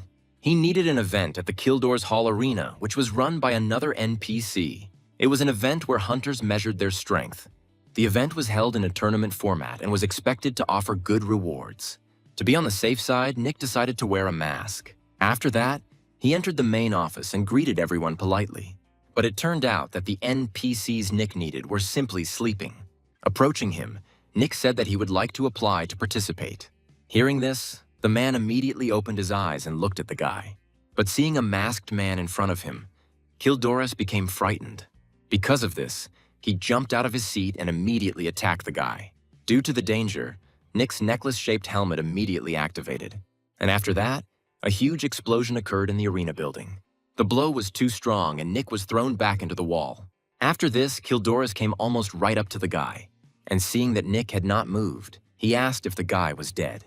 At that time, the man did not understand why a monster appeared in the safe zone. Then he realized that there couldn't be a monster here and that there was a man in front of him. Approaching the boy, Kildoris put his hands on his shoulders and said that he could not die like that. When Nick started saying something, Kildoris was glad that he hadn't killed the guy. However, Nick was surprised that just one blow knocked the guy out. After that, they returned to the office and Kildoris apologized. But with a grin, he asked why Nick confused people with this monster mask. Taking off his mask, Nick said that he shouldn't have waved his fist like that anyway. Kildoris immediately realized that Nick was hiding his identity, so he suggested registering him under the name Evil Eye. And because Kildoris had done wrong, he offered a good reward in the tournament. However, Nick asked what difference it made to him if he couldn't win first place. But then the man replied that Nick would survive this tournament because he had withstood Kildoris's blow. However, Nick countered that the man was simply trying to quickly forget about what happened. Angered, Nick said that perhaps he should file a complaint because Kildoris had been using his power inappropriately. Then Nick created a drama by saying that he had a headache and would not be able to participate in the tournament. After listening to the guy, Kildoris said that he understood him. And after that, the man decided to create a space that would isolate them from what was happening outside. Kildoris said that he would now share the secret, but because he had his own role and limitations, he could not give Nick something for free. The man said that he managed the arena, which meant he could only give a reward through a prize. He decided to add the right to advance to the final without qualifying. Nick heard that the final and the qualifying round were held on the same day, so it would be advantageous to go straight to the final. Nick thought that in this way he could keep his abilities a secret until the final. Kildoris also added that an odd number of people will advance to the finals, and one will advance without selection. He will give this right to Nick. Then Nick said that he would accept such a kind offer. Our hero was very pleased with the benefit he received. Afterwards, he bowed politely to Kildoris and was about to leave. However, Kildoris worriedly asked the boy not to tell anyone about what had happened. But Nick turned around in bewilderment and asked if anything had happened today. Hearing this, Kildoris smiled and said that they had found common ground, and later said goodbye. Afterwards, The man put his feet on the table and thought that this competition should be interesting thanks to this guy. Looking at Darren, Nick said that he had already submitted his application, so they could look for something worthwhile on the market. Nick thought he had eyes and luck, so he could find something to improve his abilities. After visiting the market, our heroes took home a bunch of different food. They only bought food, but Darren was very happy about it. But despite this, Nick managed to get hold of one dagger. The dagger was not special, but it was durable, and if you drank the owner's blood, the owner would receive a curse. The abilities of this dagger were unclear to Nick. Suddenly, Nick heard some noise in the street and saw that there was a crowd of people. He decided to go and check what had happened, while screams were coming from there that someone was trying to steal the artifacts. After observing the strange scene, Nick decided that one of those people was a pickpocket. But suddenly a commanding voice was heard, ordering everyone to disperse. Dyson was the manager of the 10th floor, a member of the Dyson Guild, and loved the attention. Nick felt a little tense when he unexpectedly met the manager. Approaching the guy from the Phoenix Guild, Dyson said that he would deal with the guy who was on the ground. After that guy started to leave and the pickpocket was tense, holding out his axe to him, Dyson ordered the man to raise his weapon. He said that if the man wins, Dyson will turn a blind eye to what happened, but if he loses, he will lose his arm. The man immediately began to apologize and said that he would not do it again. Then all the people told the manager to kill the pickpocket because he was making excuses and it looked disgusting. Due to the crowd's attention, Dyson's numbers suddenly began to increase. Before this, Nick hadn't understood what all the fuss was about, but now it became clear that this was how abilities were activated. While the crowd was indignant, Dyson asked the man what he would do since everyone wanted him dead. The pickpocket only swore at the situation that had arisen. Grabbing his humble knife, he lunged at Dyson, intent on fighting. He attacked furiously, but the manager easily avoided the attacks. This went on for a while, and Dyson just grinned. Afterwards, he decided to go around the enemy from behind and attack, calling him slow. The crowd's shouts only gave Dyson strength at that moment, and the next moment he made several swings with his weapon, cutting the enemy. When the fight was over, everyone was delighted with the manager. Nick thought that the enemy was too weak, so he couldn't fully analyze Dyson, but he already had at least something. Dyson's showiness caused him to make many ineffective moves, and to stop his power growth, he needed to fight in a place where there were no people. Then Nick decided that dealing with the manager would be easier than he thought. Afterwards, they continued on their way, heading to the hotel and wanting to rest. He thought there was nothing to see here, but suddenly he passed by a merchant. At that moment, Nick felt that his luck was telling him something. Then he took a closer look at the merchant who was sitting on the interesting object. Looking at that object, Nick didn't understand why the wind was coming from there. Suddenly, the merchant noticed the guy. Having stood up, he immediately began to praise his stall, which had the best medicines. While the merchant was telling something, the golden light continued to emanate from the same object. Suddenly, he started talking about why he didn't become a hunter and started trading. But Nick wasn't interested. After examining the potions that had the lowest levels, Nick doubted their quality. Then he suddenly pointed his finger at the glowing box and asked if there were also potions there. The man said that was true, but they were all defective. After showing all the potions, the merchant said that this was not something that could be sold for money. Looking at the counter, where there was also nothing worth selling, Nick said that he would buy what was in the box. The merchant said he could sell it, but if there was a problem later, he wouldn't be able to give me any refund. But Nick said that this wouldn't happen anyway, because it wouldn't be him who would be drinking, but Darren. The merchant gave an approximate price and asked where to put these potions, but Nick replied that he had a place to put them separately. "Give me the potions." The merchant said that although they were defective, they still had some effect, but suddenly he fell silent and stared at the guy in surprise. Not understanding what was happening, Nick also looked at the merchant. But then the man turned away abruptly and said that the weather was nice today. As Nick started to leave, he bowed and wished the boy a good journey. But as soon as Nick started to leave, a strange expression appeared on the merchant's face. Walking through the evening city, Nick thought that after his realization, his 5 senses definitely became better. Leaning down slightly, Nick asked Darren if he thought they were being followed. And in response to this, the frog croaked affirmatively. As he watched our heroes, the man thought that the guy must have been holding a bag of jewels. Peeking around the corner, the man thought he just needed to find out where Nick was staying. But continuing to follow the guy, the man suddenly lost sight of him. Looking around, the merchant did not understand where the guy could have gone. According to the merchant, The Dason Guild promised to hire him if he told where the man with the bag of jewels was staying. Then Nick was surprised to learn this information. Then Nick realized that he was publishing floor walkthroughs so the guilds would know that the beautiful princess could have many artifacts. Nick was angry with himself for his carelessness and didn't want to use the bag in front of people anymore. Meanwhile, the man decided to report his discovery before anyone else got there. Nick initially thought about killing the merchant, but then he heard that he wanted to give his potions to the guild. Because of this, Nick decided to deal with the man in a different way. Nick decided to take an indirect approach. Soon, the merchant reported to the manager about Nick and that he saw a bag of jewelry on him. But Dyson asked if the man had checked where the man was staying. But then the merchant said with annoyance that the guy had disappeared, so it was not possible to check. From what he heard, Dyson assumed that John or the beautiful princess had noticed the surveillance and therefore hid. After thinking about it, Dyson said he would contact the man later and let him go. However, the man was in no hurry to leave. He offered his potions to the guild. Then the manager said with a smile that if that man was the one they were looking for, then they would take the merchant in. But another man asked if the manager believed it was true. Taking one potion, Dyson said that as expected, the wanted man was on the 10th floor. Dyson said that the man was well informed about the tower and would stay here for some time to pass the tower. However, the manager suddenly became gloomy and said to catch the one who came.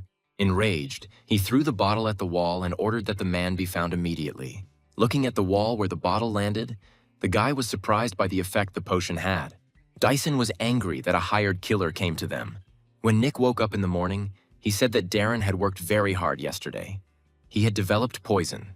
Before this, Darren could spit acidic saliva and regenerate, but now he could also exhaust fire and poison.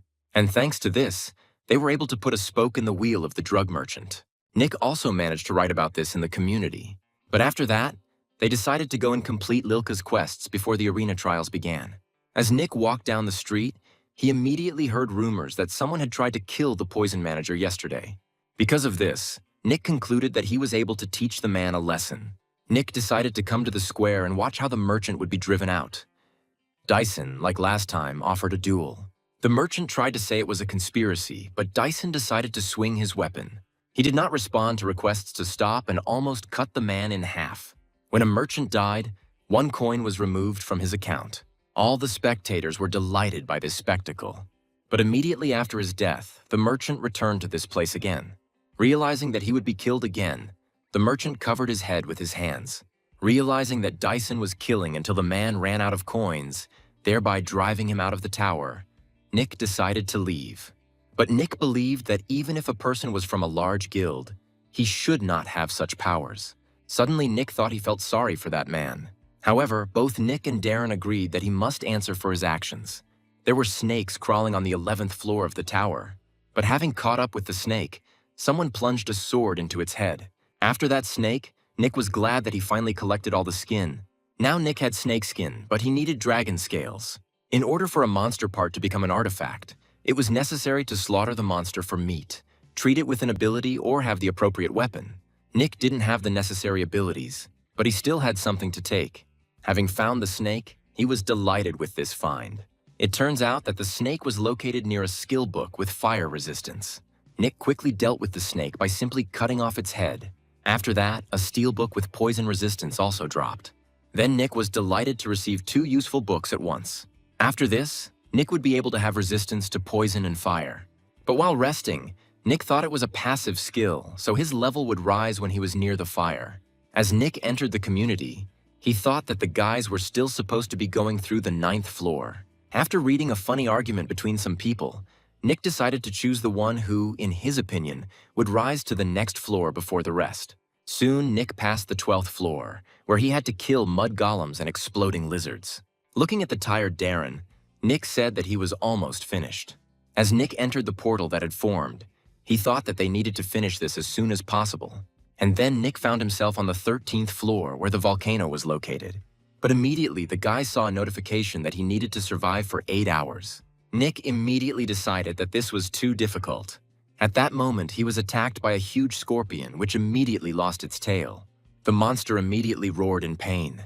And after that, Nick launched another attack, immediately killing the monster. But the confidence disappeared from Nick's face when he heard someone's loud footsteps, and then he saw a fiery dragon in front of him. The fire dragon was level 5 and had a systemic restriction, so if Nick wanted to survive, he had to dodge. But given the large difference in size, Nick didn't understand how he could attack the dragon. Because of this, the guy thought it would be best to hide and hold on. But Nick needed the dragon scales, so he had to attack first. Hiding behind a rock, Nick decided to peek out from behind the shelter. And then he saw that the dragon was drinking lava. The guy decided that no matter what happened, he couldn't miss such a chance. Using the acceleration, Nick immediately moved forward. However, the dragon raised its head a little and noticed the approaching threat. It turned out that Nick was aiming straight at the dragon's eye. Hoping that the attack would be successful, Nick put all his effort into it. But suddenly the guy woke up and quickly jumped out of his place. However, to Nick's surprise, he found himself in bed. Darren was a little confused by Nick's screams this morning, and the next moment Nick became sad when he remembered that he had died. Nick thought it was a shame that the dragon had simply trampled him. Soon the guy went to that floor again, using all his artifacts. Using the firebomb, he wanted to hit the eye. However, even the dragon's skin was very durable. Nick's sword simply broke. Looking at what was left of his sword, Nick was perplexed. And then he saw the furious gaze of the dragon, who was staring at the guy. And then the dragon also decided to attack the guy.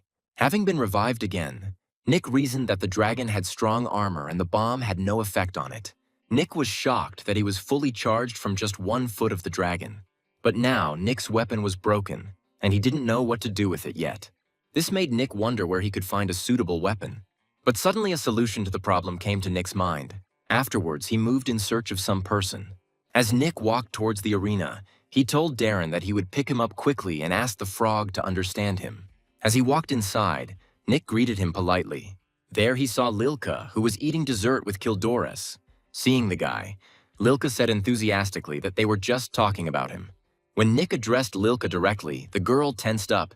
Reminding her that she wanted to take Darren, Nick offered to bet her a frog. Lilka was a little surprised by the request to borrow a good weapon in exchange for a frog. Then Nick said that if he exceeded the set time, he would give Darren up and return the sword.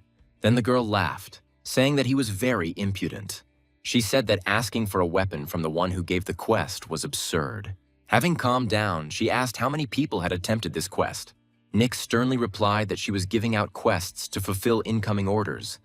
But if the level of trust in her fell, she would not be able to engage in trade. Upon hearing this, Lilka immediately became alarmed.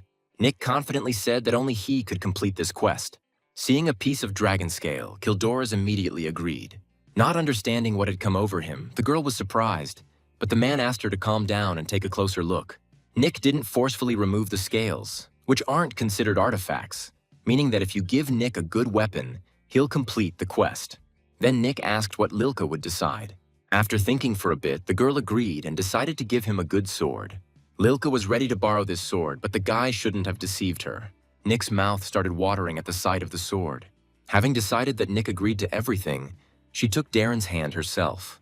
However, Nick didn't even realize when the girl managed to take the frog. Lilka said that Nick was given a week, and if he brought the scales during that time, he would receive the sword. However, if he loses, the frog will go to the girl. But this is where our heroes agreed. Suddenly, he decided to ask if the sword was strong, and Lilka replied that if he wanted to break it, the sword would not give in.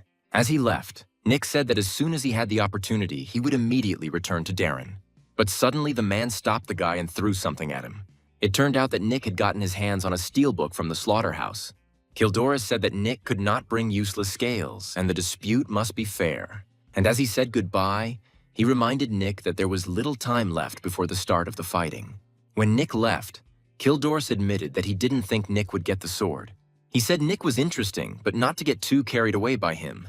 But the girl replied that she understood this too. Nick's fire resistance kept him going, but it was hard to fight. He understood that he couldn't kill the dragon, so he only had to tear off the scales. There was a scale on the dragon's neck that had to be torn off while it was drinking lava. Standing to his feet, Nick said that the time had come. At that moment, the dragon was already drinking lava and did not notice the guy. Nick took out his sword and prepared to fight. And then he quickly moved forward, preparing his sword. Nick approached a pile of stones on the ground. And then, at high speed, he pushed off from her. Once he was in the air, the guy used the power-ups he had. And then he attacked the dragon while he was unaware. Having hit the dragon, Nick decided to look back. Then he saw that the dragon tried to attack with its tail. But it turned out that Nick's sword was stuck in the dragon's neck.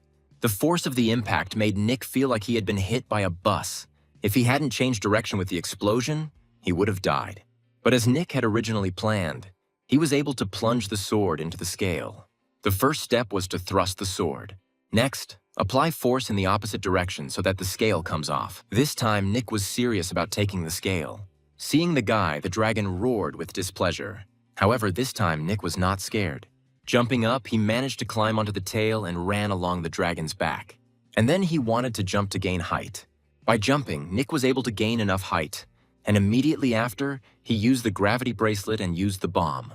After attacking the dragon, Nick fell off it. Having fallen to the ground, the guy rolled on it several times, and then he stood up, wanting to immediately find out what happened to the scales. But the dragon was angry, and the sword is still in the dragon's neck. Because of this, Nick immediately concluded that he was finished. Soon, explosions began to occur among the volcanoes. The dragon continued to pursue the fleeing boy. Nick turned around and saw how fast the dragon was approaching him. The dragon turned around and tried to attack with its tail. But then I saw that the guy was not at the scene of the attack. Suddenly, the dragon lost sight of the guy who was hiding behind the rock. At that moment, Nick decided that he couldn't just run away and had to finish the battle before the boost ran out. Then he came out of his hiding place and began to approach the dragon again. Trying to provoke the dragon, Nick said that this time he would definitely get its scales. Seeing the man, the dragon immediately ran furiously towards him. Coming closer, he wanted to swallow the guy, but Nick was able to dodge. At that moment, our hero used fog acceleration. Nick vanished into thin air, and the dragon clenched its teeth, failing to catch its target. As the dragon looked around, the fog thickened around his neck. In this way, Nick was able to get closer to the sword and grab it. Soon, he also regained his normal physical form. And then I decided to use some tidal. The boy called out to the night and suddenly darkness appeared. Thus, night was formed, and Nick's ability indicators increased. With all his strength, he tried to use the sword as a lever. Only at that moment did the dragon finally feel pain and roar. And after that, the protectors were summoned and attacked the dragon. However, all they were required to do was to distract the dragon's attention. Suddenly, the dragon felt even more pain and roared louder. A fire appeared around, making it more difficult to extract the scales. At that very moment, Nick could hardly move his sword. And then suddenly, the sword jumped out. In desperation, Nick decided to continue removing the scales by hand. He tried with all his strength to pull out the scales. Because of the heat, Nick could no longer feel his hands, and this was truly the last resort. But suddenly, Nick, intending to take the scales, decided to blow up the dragon from the inside. Using the ability, Nick unleashed a powerful strike on the dragon. Nick himself also took a lot of damage, but despite this, he managed to pull out the scales. Before Nick died, he received a notification that the quest had been completed. Meanwhile, a lot of people had already gathered in the arena wanting to watch the tournament. For guilds, this was a good opportunity to find talented people. But someone immediately noticed that half of the audience were people from guilds. But both guys agreed that they had once been noticed at a tournament, and now they were managers. Dyson said the mood was fiery during the victory, and Saimai responded that if they were fixated on the past, they would not be able to rise to the top. According to him, while they were managers of the lower floor, others had risen higher during this time. However, Dyson was also determined to go higher. However, to do this, he had to catch a man with the nickname "Your Head is Bald." While they were discussing the strange nickname, Kildoris entered the arena. Appearing before the public, he thanked everyone for waiting. Realizing that Nick had been fighting the dragon for too long, he hurried to the arena. Because of this, he even had to quickly push his way through the crowd. But Nick was told that the preliminary selection was over and the final would soon begin, and there was a waiting room on the other side. Because of this, Nick felt that he was not late. However, it turned out that Nick ended up in the arena by chance, and at that moment, Kildoris wanted to announce the final selection. When he announced its beginning, the audience was delighted. Nick was delighted and thought that he would definitely win. But before we started, we had to introduce the selection participants. There were 15 people in total, and they were divided into two groups. Nick found himself in Group B and only needed to win 2 rounds to win the tournament. But the public was unhappy with the appearance of a new person who was not present at the selection. Immediately, they started throwing food at Kildoris. He didn't like it, so he used the silence skill. At that moment, the entire arena fell silent. It turned out that there was a kind of seal on people's mouths.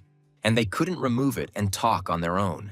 He sternly replied that the matter had been decided after careful consideration, so no objections were accepted. All the people, including Nick, were a little terrified at that moment. But at that very moment, the man clapped his hands and canceled the ability. Then everyone regained the ability to speak. Kildoris said it would be unfair for the boy to pass the selection without punishment. While the crowd was in awe, Nick thought it was a knife in the back. But suddenly Nick heard a message addressed to him that Kildoris would not apply a major punishment. He then confessed to the public that he would seal one of the participants' abilities. Watching this, Nick thought that Kildoris had thought this through carefully.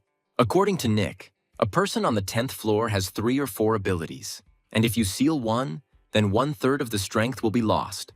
Nick thought that in that case, newcomers from large guilds should shy away from him. Kildoris said that due to privacy, he would only reveal the rank and name of the ability. And then they announced that it was rank E and level 4. The crowd rejoiced, but Nick only grinned. The ability to see at night had been sealed. After the competition, they were preparing to make an announcement, and the participants were supposed to enter the arena. One of the first members was a fairly well-known manager from the Eclipse Guild. It was a muscular man named Harry. Nick stood calmly, waiting for the second participant. But at one point, Nick was very surprised. In front of him was the man he had bet on and who had won. Nick was very surprised that while he was completing the quest, someone went up to the 10th floor. It turned out that this crazy guy was a man with the nickname "Your Head is Bald." Nick decided it was good that this guy did not disclose his real nickname, so they could think that he was just a fan of the beautiful princess. However, it turned out that people immediately recognized the man who single-handedly attacked the Sangoon Guild. As a result, Nick decided that this guy can do whatever he wants. But opening his eyes, he calmly looked ahead. It turned out that the guy was looking at Nick. Suddenly his brows furrowed and Nick felt something was wrong. However, this weirdo simply praised Nick's mask. But then he added that Nick was strong, and this made our hero tense. Even though the guy had a strange suit, he showed good results. When the rivals met, Harry said the guy made a loud entrance. When the conversation turned to the princess, the guy asked if Harry liked her too. And then the man replied that he would like to meet her. The angry guy said that the princess had many admirers. As soon as the fight began, the guy immediately disappeared from sight. When Harry looked down, he saw that his opponent had already approached him. The guy took a swing and said that only he would continue the relationship with her. Harry wanted to defend himself and took out his sword, placing it in front of him. However, the guy's blow was so strong that it broke the sword and still hit him in the face. The man's teeth were knocked out and his nose was broken by the powerful blow. And then he immediately fell down, unable to continue the fight. As soon as he hit the ground, the countdown began. Lying unconscious, Harry didn't move at all. And then the guy was declared the winner for just one hit. Watching this, Nick thought that this guy was cool, and maybe it was worth talking to him after the tournament.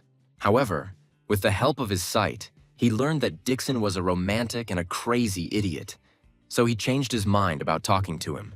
Dyson became furious at the participants' victory and said that Harry was much stronger. While everyone was rejoicing, they discussed how glad they were that they had come up with a plan to attack after the event. By the end of the competition, Dixon was expected to run out of strength, and then they will take advantage of this and smear it mercilessly. Dyson wanted to rip his ridiculous face apart as quickly as possible. And then he turned to the newcomer and asked what was there. Then the guy timidly admitted that a request had come from other guilds. It turned out that the guilds wanted to accept this guy. They also wanted to abort the plan to capture him by contacting the higher-ups. Enraged, Dyson grabbed the poor guy and lifted him into the air. It turns out that almost all the guilds have set their sights on Dixon. After this, the fights between the participants continued. Following one opponent, Dixon managed to defeat another. While the audience was delighted, Nick was amazed by the strength of this guy. But he asked the princess to accept his feelings. He was really crazy. Nick thought it was ridiculous to think he was a girl, but at least that way his gender wasn't clear. Suddenly it was time for Group B and Nick had to go into the arena. For the first time at the competition, the evil eye appeared. But the public hated him because he made it to the final without qualifying. But now he had to see his opponent. And his opponent was the former manager of the Sangoon Guild, Jack. Looking at his opponent, Nick thought that Jack had received help from the guild. Jack said the guy's build matched the one he was looking for, but Nick knew better than to answer and use the artifacts. Suddenly, Jack said that he would tear off this mask to see the real face, but Nick silently showed him the middle finger.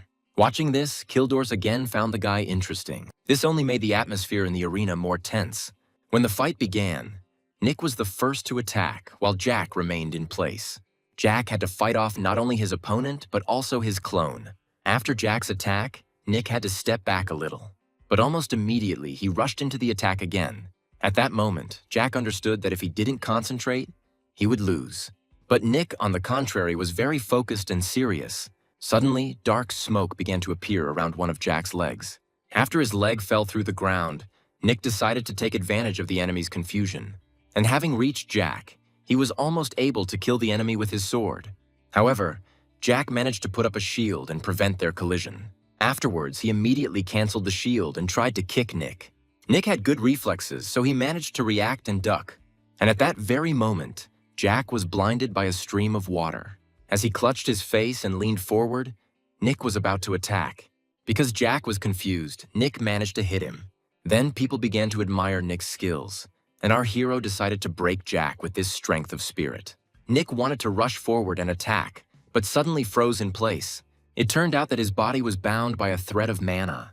After this, Jack breathed a sigh of relief because he was finally able to catch his opponent. And right after that, he also decided to start attacking. Nick couldn't resist at that moment, so he had to take the punch to the stomach. But looking down, our hero immediately noticed the bombs. But on closer inspection, Nick realized that these were not bombs, but smoke shells. Then Nick decided that he needed to get rid of the threads first. But Jack crept up to him unnoticed and removed his mask, which automatically activated the shield in the form of a necklace. Seeing this, a creepy smile appeared on Jack's face, because in front of him was the one he was looking for. Nick stepped back, admitting that he was not happy to see Jack, but the other was, on the contrary, interested in learning a lot about John. Then Jack admitted that he had been ordered to check whether the beautiful princess was telling the truth. And it turned out that all the passages were true, except for the first section, which Jack did not remember. Jack also realized that the beautiful princess was not one person, but a group that possessed different information. And Nick understood that this was true, because he was given information about passing the 13th floor. And Jack made all this noise to ask John this question, because he had doubts while he was finding out about the information. And Jack said that he would continue to monitor whether the beautiful princess was posting truthful information. Nick was very surprised that, given the circumstances, Jack wanted to help the princess. When asked what the purpose of their group was, Nick replied that there was no particular purpose and that they were simply spreading truthful information. But Jack was surprised that all this was done only out of moral principle. Jack informed that he was the only one pursuing John now, and our hero asked if this was a betrayal. But for Jack, the guild was just a means. He only wanted to become stronger. Lifting his mask, Nick asked if Jack had told him everything. The smoke cleared and Jack suggested they see who would win. Jack wanted to say that he would win this time, but Nick had already rushed into battle. Using the mana threads again, the boy exclaimed that he was still talking. However, Nick ignored him and extended his hand towards him. Jack didn't have time to react, which is why Nick managed to grab him by the throat. After this, our hero managed to knock the guy to the ground. Then Nick finally realized that this was the best way to kill Jack. And with a grin, he said that they hadn't had fun for a long time. Realizing what his opponent would do next, Jack tensed up. After this, an explosion thundered in the middle of the arena. The explosion was so huge that it broke through the foundations of the arena. While someone was trying to get out of the hole, the spectators did not know who would win. But the winner was Nick, who had resistance to fire. Surprised by the boy's abilities, they immediately wanted to take him into the guild. And at that moment, Nick had only one fight left before the final. Our hero understood that in the end, he would be able to meet a bald man. When Nick said that they would see each other in the final, the guy was only happy about it. As Jack was carried out of the arena, Kildors explained that they would continue after the break. But Nick asked if he could start the fight right away if his opponent didn't mind.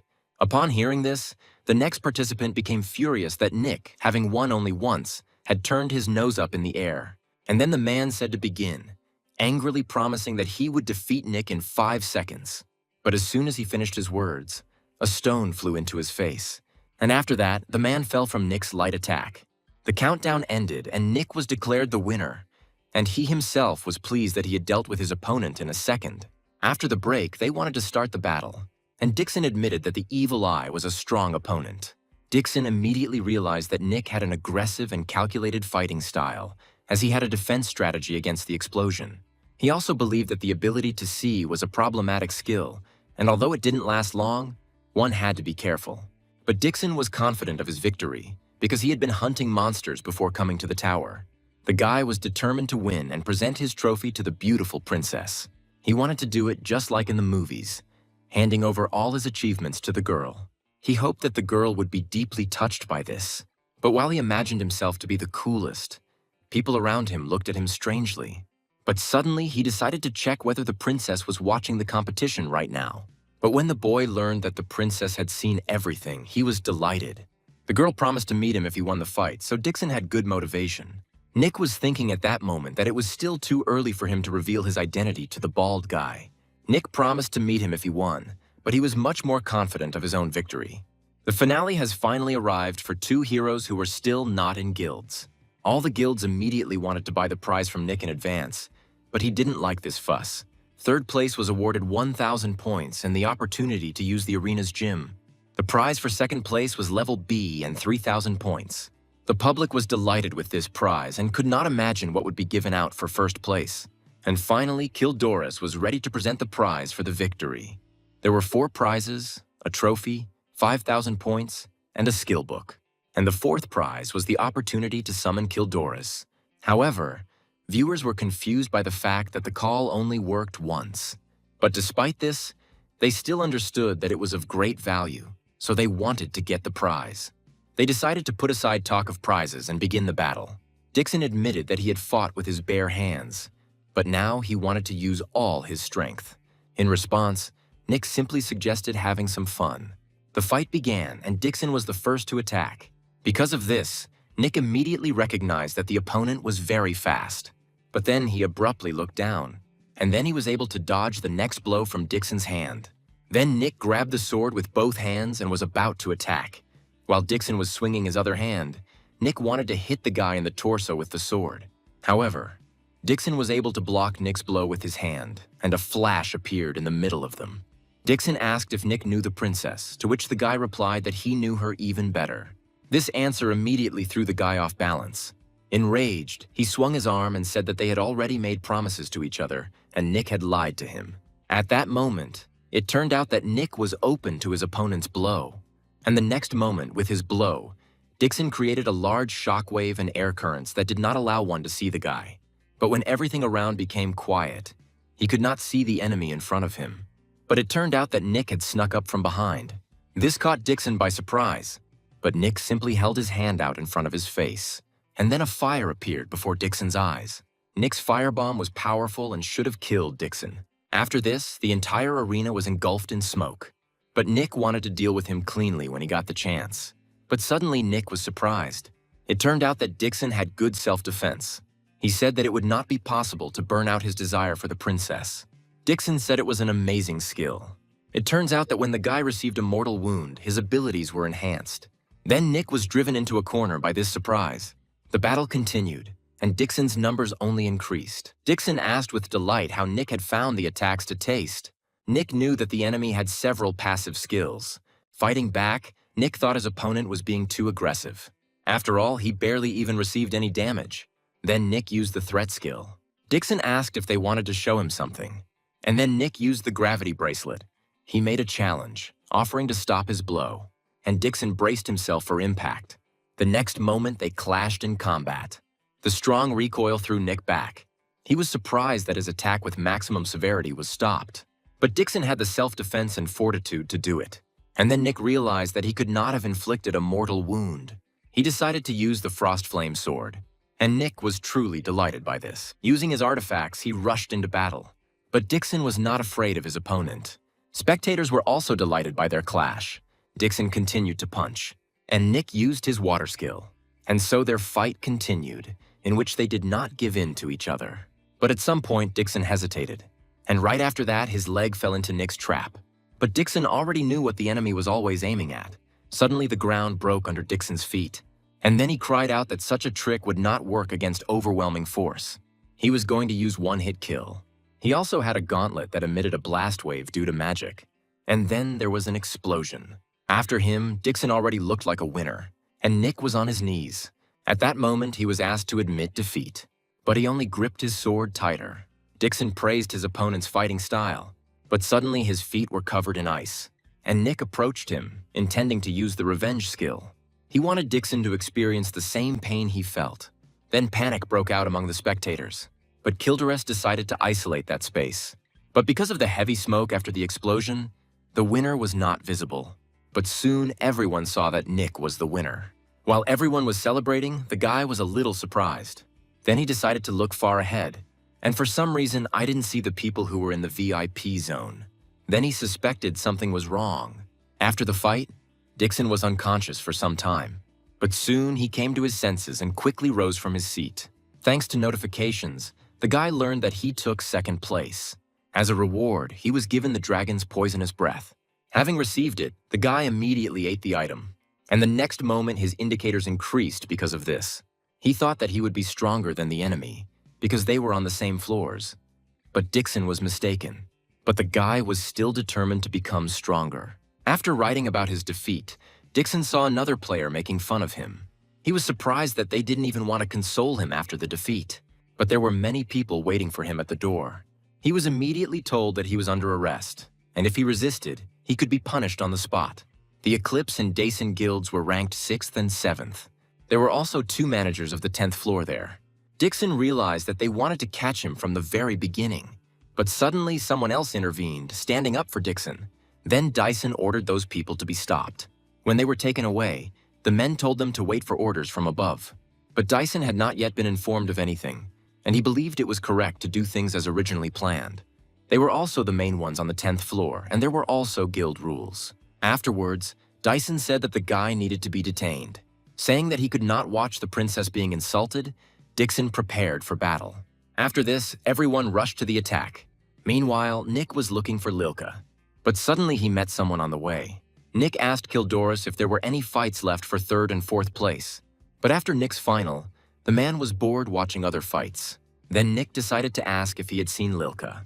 Kildores agreed to take the boy to her. During his journey, Kildores decided to ask about Nick's opponent in the final. Nick recognized the guy's strength because he climbed the floors faster. Nick decided to admit that this was their first meeting in person.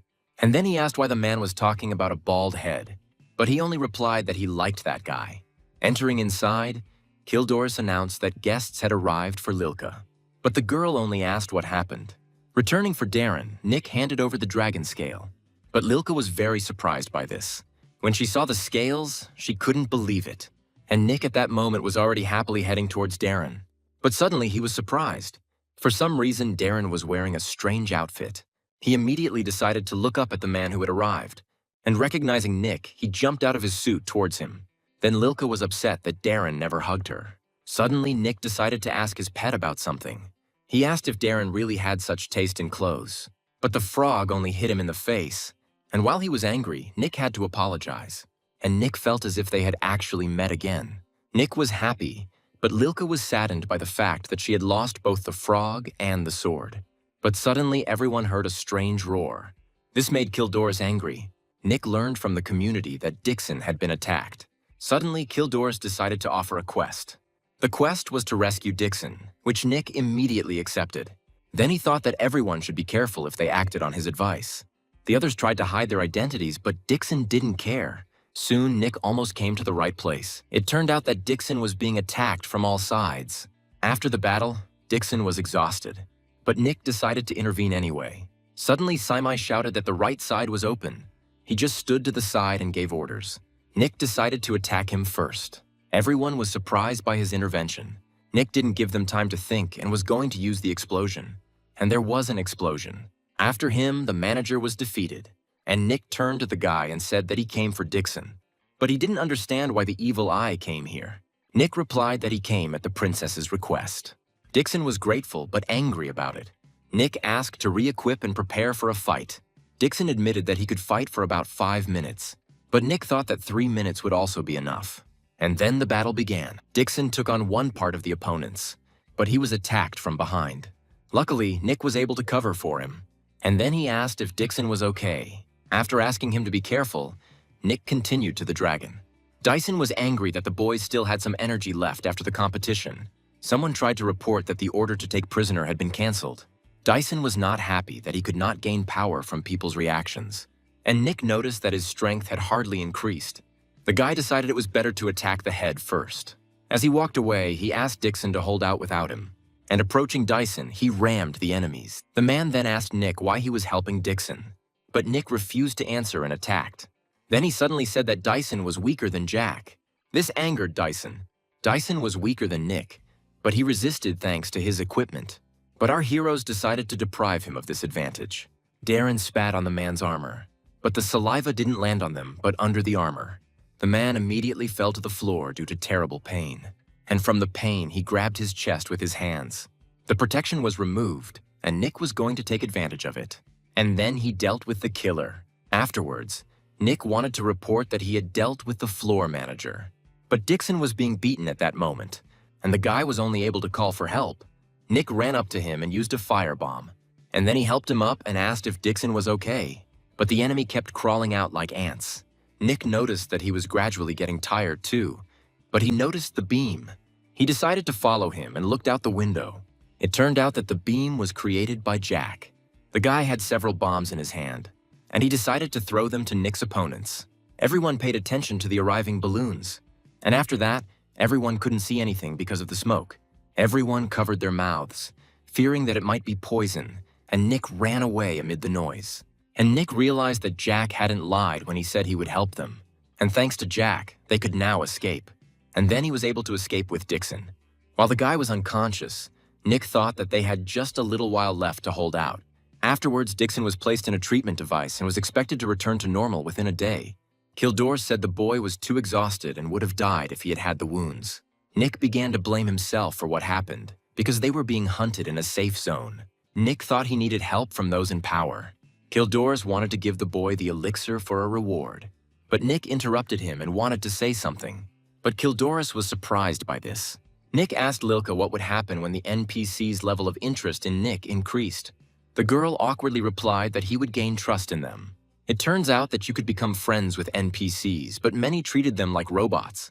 Nick realized that depending on the relationship, it would be possible to ask for favors. Nick asked if he could refuse the reward and ask for something else. Kildoris was surprised by this, so he wanted to listen to the guy. Nick wanted to ask about his other friends who were soon to go up to the 10th floor. The man replied that he had heard a little about them, and soon they really had to go up to this floor. Then Nick admitted that he was the beautiful princess. In this way, he wanted to show his trust and get their help. Nick asked the NPC to protect his friends. The NPCs were surprised when they heard this, but Kildoris already guessed about this, and Lilka just laughed loudly.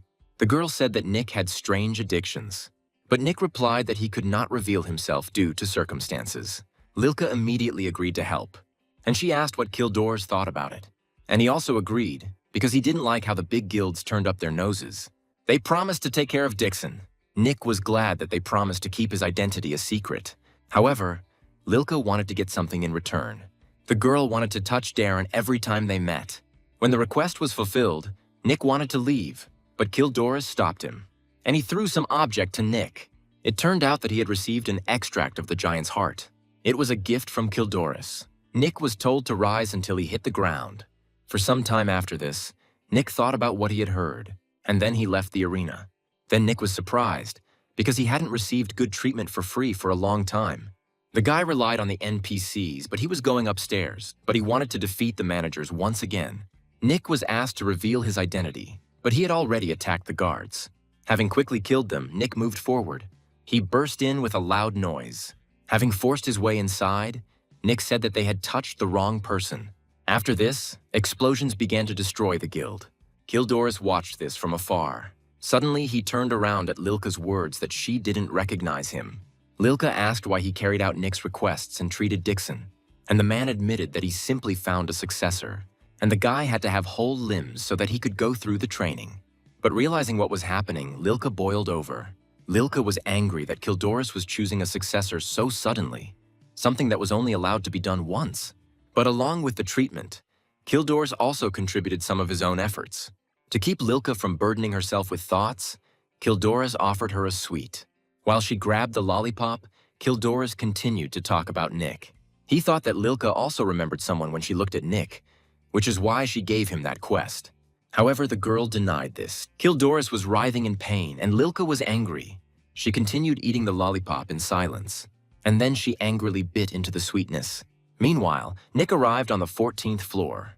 The indicators now rose from catching monsters, but after dealing with the boss, they became even better. As a reward, Nick was given a black chroma key. To avoid recognition, he decided to change the color of the hidden reward. Then he decided to take a rest and then publish the walkthrough. But Nick decided to read the community. It turns out that 2 of the managers left the tower after a battle with Nick. Darren was tired, and Nick was thinking that now other guilds would be careful. It turns out that Kildoris banned guilds from participating in battles for 5 years in the event of an attack. Nick didn't know why exactly, but Kildoris used a strong method. 2 guilds have already been banned from the arena, so other guilds will be wary. And Lizun and Meow Punch also had to go up to the 10th floor. Nick hoped that Lilka would give bad quests to bad guys and leave him alone. After watching Lilka's quest, Nick thought that he had received help from her too, so they were even. After the warning was posted and the walkthrough was completed, Nick wanted to move on. Then he found himself on the 15th floor. Moving forward, Nick thought as if someone had started a fire here. There were skeletons of the slain who had come to life, and witches who were unable to use their curses. On that floor, there was a burnt village, as well as a plague and witches. And Nick immediately found himself a victim for purification. Soon, Nick began to deal with all the monsters. He also found out that witches were causing the plague, so the village was burned down. But he also smelled the scent of hidden treasure. The zombies grew stronger from the witches' scream. They became angrier and headed towards the guy. Then Nick realized that they were being controlled by a witch, and he immediately headed towards her, wanting to attack. Nick decided it was best to deal with her first. The witch was surprised that the guy immediately headed towards her, and then Nick used the firebomb. He immediately thought that the witch was a weak opponent, but he noticed something was wrong and turned back. The zombies took damage but were still chasing the guy. Screaming in pain, they continued to approach him, and Nick didn't understand what was happening to them. Nick realized that they were unconscious, so he dealt with them easily, but it seemed strange to him. For some reason, the monsters only reacted to explosive and fire attacks. But after the zombies, Nick met skeletons. Then he decided to use the explosion as well. However, the skeletons, on the contrary, hardly reacted to the fire. So Nick decided to use the water skill. There was no reaction to the water either, so he asked Darren to attack as well. The frog's attacks also showed no reaction. Nick tried everything, but the zombies were getting closer to him. While running from the skeletons, Nick decided it was better to deal with them all at once. And after running a little, Nick decided to attract attention to himself, and then he dug a large hole into which the skeletons fell. The skeletons were obviously trapped because they were unable to think. And then Nick decided to try the explosion on them again. The skeletons were not damaged, but the pit began to crumble. They tried to get out, but almost immediately they were buried under the earth. Nick was horrified when he saw the red eyes of the monsters for the last time, after which he used the bomb on them again. Then Nick thought that the skeletons seemed to be asking him for mercy. Wanting to get away from this gloomy atmosphere as soon as possible, Nick wanted to find the treasure as quickly as possible. But suddenly he found a creepy doll. However, the information about the doll seemed like a warning to heretics. Suddenly Nick thought that the monsters had once been heretics, and they had been burned at the stake or buried alive. The boy realized that this was why they were called victims of purification. But suddenly he wondered whether it was possible to use the word sacrifice for heretics. The witch couldn't use spells, and the zombies were made of coal.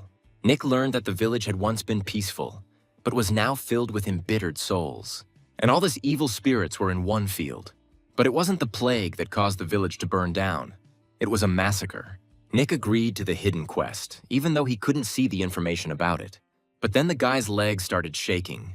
This made him wonder what was going on. And suddenly the found doll lit up. It emitted a bright golden light, and then the heretical sign was activated. Nick felt that someone was behind him and tensed. A sacred weapon appeared before him, purifying heretics with flame. When the cleansing began, the weapons attacked. Nick was surprised that everything happened so unexpectedly. However, when the weapon struck, Nick was able to dodge. But it turned out they weren't aiming at him, but at the monster. They didn't pay attention to Nick and fought among themselves.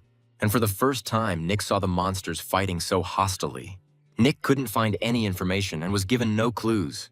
And while the monsters were fighting, he had to think. He already knew that the weapon was created by the Order of Fire.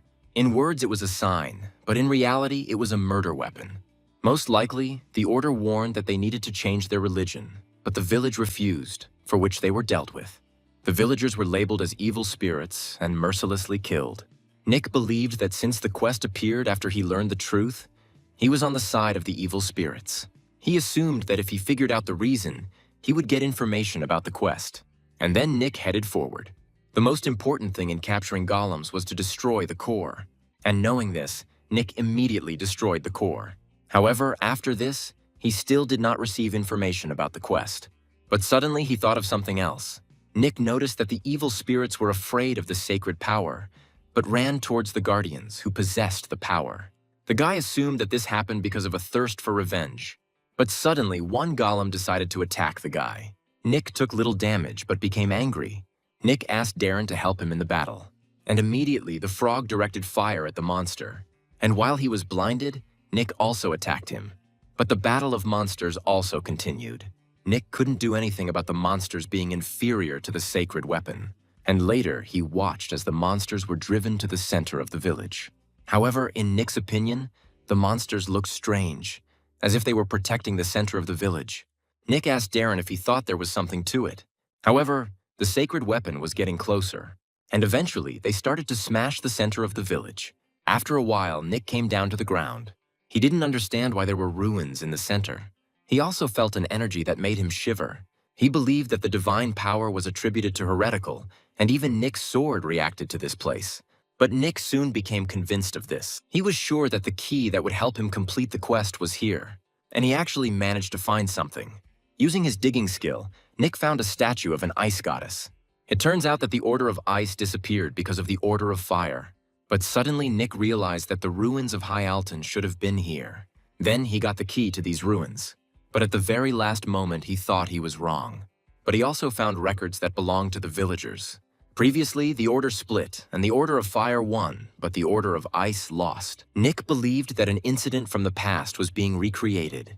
It was strange that the curtains attacked the village, and the evil spirits defended it. Nick finally understood that this time the evil spirits wanted to protect the village. After that, they started showing him information about the quest. Nick saw in front of him a whole statue of Prelia, the ice goddess. Suddenly, the goddess began her patronage. Nick was very surprised by this. The evil spirits began to overflow with spiritual power, and suddenly one of them grabbed his sword. Before our eyes, the evil spirits began to transform and become ordinary people. At first, Nick thought he was hallucinating, but the rest of the evil spirits were also transformed. And after this, it was not evil spirits that began to fight with the sacred weapon, but living people. But the remaining evil spirits also entered the battle. Nick was surprised that all the first-level evil spirits were modified, but the skeleton knight changed into a zombie mountain, and the witch received power and also began to change her image. It turned out that she had previously been a priestess. However, her appearance was still just as terrible. Soon, almost all the guardians were defeated, but suddenly Nick thought he saw their leader. The Purification Envoy was a weapon of the Order of Fire and was forged from the divine power of the fire god, Petrodon. The witch who suddenly approached scared Nick. However, at that moment the balance of power was equalized. But on Nick's side, the fourth-level monster was a support type. On the other hand, there were fighting-type monsters. Due to his cooldown, Nick was still unable to use the artifacts, and he decided it was time to pull out his trump card, the Giant's Heart Extract. And at that very moment, Nick felt the effect of it. Then Nick was ready to send his army into battle. The guy intended to defeat the side of the Order of Fire. Nick made quick work of the Guardians. However, he felt that they seemed to have no end, and something had to be done with the Messenger of Purification too. Nick agreed with the witch that he also wanted to kill him. However, the quest was to protect the village, and Nick didn't believe that the evil spirits would maintain their protection while he fought the leader. But suddenly the witch began to cast some kind of spell. Suddenly Nick felt strengthened and improved, and his fever subsided. Other evil spirits have also received a boost. It turns out that the witch wanted Nick to go fight the leader himself. Nick obeyed and immediately began to move forward. But suddenly a barricade of gradients formed. Nick thought it would be difficult to get through, but suddenly one knight called the guy to him. After that, they were able to overcome the barricade, and Nick was very happy about it. However, the monsters got angry and still tried to block the way. Then Nick thought they wouldn't be able to get through. so Nick decided to go on his own. While running away, he managed to thank the knight, and jumping over heads, the guy approached the leader. And then Nick was ready to attack, and he managed to do it by hitting him on the head. For some reason, the sword entered the helmet smoothly, and then fire burst out from there. Having fallen to the ground, Nick immediately tried to get to his feet. Then the guy noticed that the monster was quickly recovering. But Nick was still glad that the golems died after the core was destroyed. But suddenly the guy was surprised. It turned out that the entire body of the monster was the core. However, Nick was not upset by this fact, and then he rushed into battle again. Having struck, the monster destroyed the earth. But Nick had already approached him from behind at that moment. Then he tried to make the giant freeze. Gradually, the ice covered the monster's body, and then Nick was going to cause a fiery explosion. At that moment, the monster received a strong blow, and Nick was thrown back by the recoil. It turned out that after the explosion, the monster split into 2 pieces. Nick asked with a smile how the monster had managed to do this, but suddenly the messenger began to regenerate. Nick was a little confused after watching his movements. At that moment, 2 monsters appeared in front of him, and both of them attacked the guy at the same time. But he didn't lose his composure and decided to use fog acceleration. But for some reason, this didn't help Nick. The next moment, there was an explosion. Nick was seriously injured after that blow. Then he thought that such regeneration was unfair, and then he immediately received another blow. Nick was thrown back by the attack. At that moment, the guy was already exhausted, but the enemies continued to advance. When they attacked, Nick managed to use fog acceleration. He reassured himself that this was a planned retreat. But the enemies did not want to leave him alone and approached again. When Nick was hit in the back, he didn't have time to react. Then the enemies surrounded Nick again, and then they simultaneously took aim at him. At that moment, Nick decided that he was going to die now. But suddenly there was a roar, but no blow followed. It turned out that a knight stood up for Nick. With both hands, the knight was able to stop the blow of the enemy's weapon. However, it was difficult for him to continue standing like that. Nick was surprised when he was told to leave. The skeleton continued to speak to the guy in his own language, but he promised to cope here without Nick. Having obeyed the knight, Nick left that place. However, he had to sacrifice himself for the boy. But he needed to knock both of them down to have a chance of winning. One of the monsters was heading towards the village. Nick knew they had to be stopped before the village was burned to the ground. All of Nick's abilities contained fire, so he knew he wouldn't be able to fight the Order of Fire. So Nick decided to choose a new skill book. He immediately began reading about other skills available to him. Suddenly, he noticed the possibility of combining skills. The guy was surprised that he hadn't even tested the skills, but decided to combine them right away. Now Nick had a level A skill at his disposal, returning the dead. Nick was delighted with the power of this ability, and now he was confident that he could cope with the quest. Realizing that luck was on his side, Nick wanted to combine his skills once again. But suddenly Nick saw a notification that the difference in the level of the 2 skills was too great. The system detected abnormal abilities and analyzed the correctness of this. But suddenly our heroes felt like they were being electrocuted. Afterwards, the system gave equality and wished Nick to rise to the 100th floor. But by this time, Nick had already managed to get scared. And then he mastered 2 more skills: a cutter and freezing breaks. He immediately headed towards his enemy and attracted attention to himself. Coming closer, Nick swung his sword easily, and he said that he would deal with this monster and then go defend the camp. Then the messenger of purification began to change his appearance to a fighting one, and then they both rushed into battle. The messenger attacked with weapons and Nick with explosions. The guy did not take his eyes off his opponent and was very focused.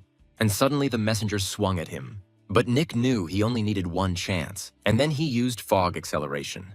It turned out that due to his transformation into fog, the system considered him dead. The messenger tried to find the guy, and in the meantime, the conditions for activating the dead man's skill were met. Nick began to take on his usual form, and the messenger was about to hit him. When Nick's ability activated, he was able to stop the weapon with 1 hand. And then the giant's weapon began to freeze. The messenger did not expect this and was very surprised. Nick looked very scary at that moment. At that very second, he decided to use the freeze breaks and almost defeated his opponent. At the end, the messenger only managed to turn around. As his body began to fall apart, he saw the guy with his back to him. Then Nick received a notification that he had killed the messenger of purification. The second messenger became tense because of this, but he also changed his appearance to a fighting one. But Nick was able to deal with him in a few moments. When this happened, the other monsters were also surprised. After defeating the purification envoys, Nick received the element of fire. The gradients then began to gradually crumble. Then the village was recaptured and Nick completed the quest. Nick was surprised when the evil spirits began to rejoice at this, but suddenly everyone fell silent. And then they all parted for the witch. When she bowed to Nick, everyone else followed her lead. Then Nick was surprised that he received not only a boost from the monsters, but also gratitude. But suddenly the evil spirits became people again. And the witch, who had become a beautiful girl, said that they were all very grateful. But later, the real name of this floor was revealed. The Nightmare of Hugo Arte, the Defender of the Kingdom. Looking around, Nick thought that he was seeing an illusion, and he noticed that one girl had a sword of frost flame. Then Nick quickly ran to that girl, but the next second, fire appeared everywhere, and corpses lay on the ground. The Gradients attacked and burned people alive. At that moment, Nick didn't understand what was happening, and he heard someone speculate about whether history would have changed if the man had returned a day earlier. Nick thought he saw something significant, and he also had access to performance gains. But Nick didn't understand what this vision meant. Suddenly, he noticed that there was a shiny object lying on the ground. It turns out that Nick had the element of ice in his hands. While Nick did not understand how the orders, the Kingdom of Hyalton and the Sword of Frostflame were connected, Nick thought that the luck indicator reacted to Lilka's sword because of this quest. While he was thinking, a new portal appeared. For some reason, Nick couldn't stop thinking about the villagers. Thinking that he was uneasy, the guy decided to move on. Hugo Arte felt grateful to Nick, and now the boy could patronize fire. There was fire everywhere on the 16th floor. Nick was horrified to think that he had not received a reward for the quest. Nick was upset, and fire spirits who showed friendliness followed him. The spirits were monsters, but they could help climb the tower. If a person received a skill related to souls, he became a patron of souls. Nick thought the 16th floor was easy, but suddenly I saw that Darren was covered in fire. Then Nick asked if he was jealous that Nick called the spirits cute, but Darren only punched the guy in the face. Then Nick had to apologize, calling Darren the cutest. Looking at the frog's butt, Nick thought he had overfed him. Only then did he notice that everything was on fire, and for some reason he didn't feel the heat. But he decided it was time to raise his skill level. Having made the upgrade, Nick thought that he was spending points with the same difficulty that he earned them. But now Nick could kill low-level monsters with his bare hands. And Nick wanted to take a look at the community, because he had completely stopped caring about the guys. Now the guilds couldn't just attack, and Dixon was receiving lessons from Kildoras. And Meow Punch was on a quest with the Empress on the 10th floor. Nick laughed because the slime was the only one with nothing better to do. However, he decided to storm the 20th floor and look for the princess. Nick decided to hurry and move on because he didn't want to cross paths with the slime. But Darren asked why Nick hadn't written about getting past the 15th floor. But that quest had a lot of unclear conditions and variables. So Nick risked getting a negative reaction. But Nick stopped in front of the portal. He told the spirits that when they met the slime, they should be friendly. But the slime was upset that the princess did not answer him. And the slime wanted to know which of them would win. There was a desert on the 17th floor. The monsters weren't a burden to Nick, but he wanted to find an oasis. He immediately ducked down, preparing to jump. And from his jump, sand rose into the air. And then he used the explosions to guide himself. Soon after, he found an oasis. Nick didn't think they would find him so quickly. But the next moment they began to fall. Having jumped into the air, Nick did not think about how they would descend. Suddenly, he decided to throw Darren higher, and he himself continued to fall down. He then used Fog Boost and caught Darren. After that, Darren was a little scared, but immediately he got angry. Tried to hit Nick, but the guy dodged. Nick asked if Darren thought the guy wouldn't be able to dodge. But then Darren decided to use fire. Nick didn't expect this at that moment. Because of this, he also got angry at the frog. And because of the noise, the monsters woke up, but Nick dealt with them easily. And he continued to be angry at Darren. But Darren believed that there was no need to look for them now. But Nick noticed movement behind him. It turned out that there were only more monsters. And then Nick agreed that Darren was telling the truth. And soon Nick dealt with the required number of monsters. They were glad that they had passed the 17th floor so quickly. They wanted to rest for a while, but Nick noticed that the ruins key was reacting. Because of this, Nick took it in his hand. And then he noticed that a portal had formed near the oasis. Nick was sure there were ruins here, but he couldn't find them. Tired, Nick asked Darren to help him search. However, Darren refused to help. But Nick threatened him that Darren would be left without meat. Suddenly, he noticed that he was holding pieces of ruins in his hands. When Nick praised Darren for his genius, the frog missed the point.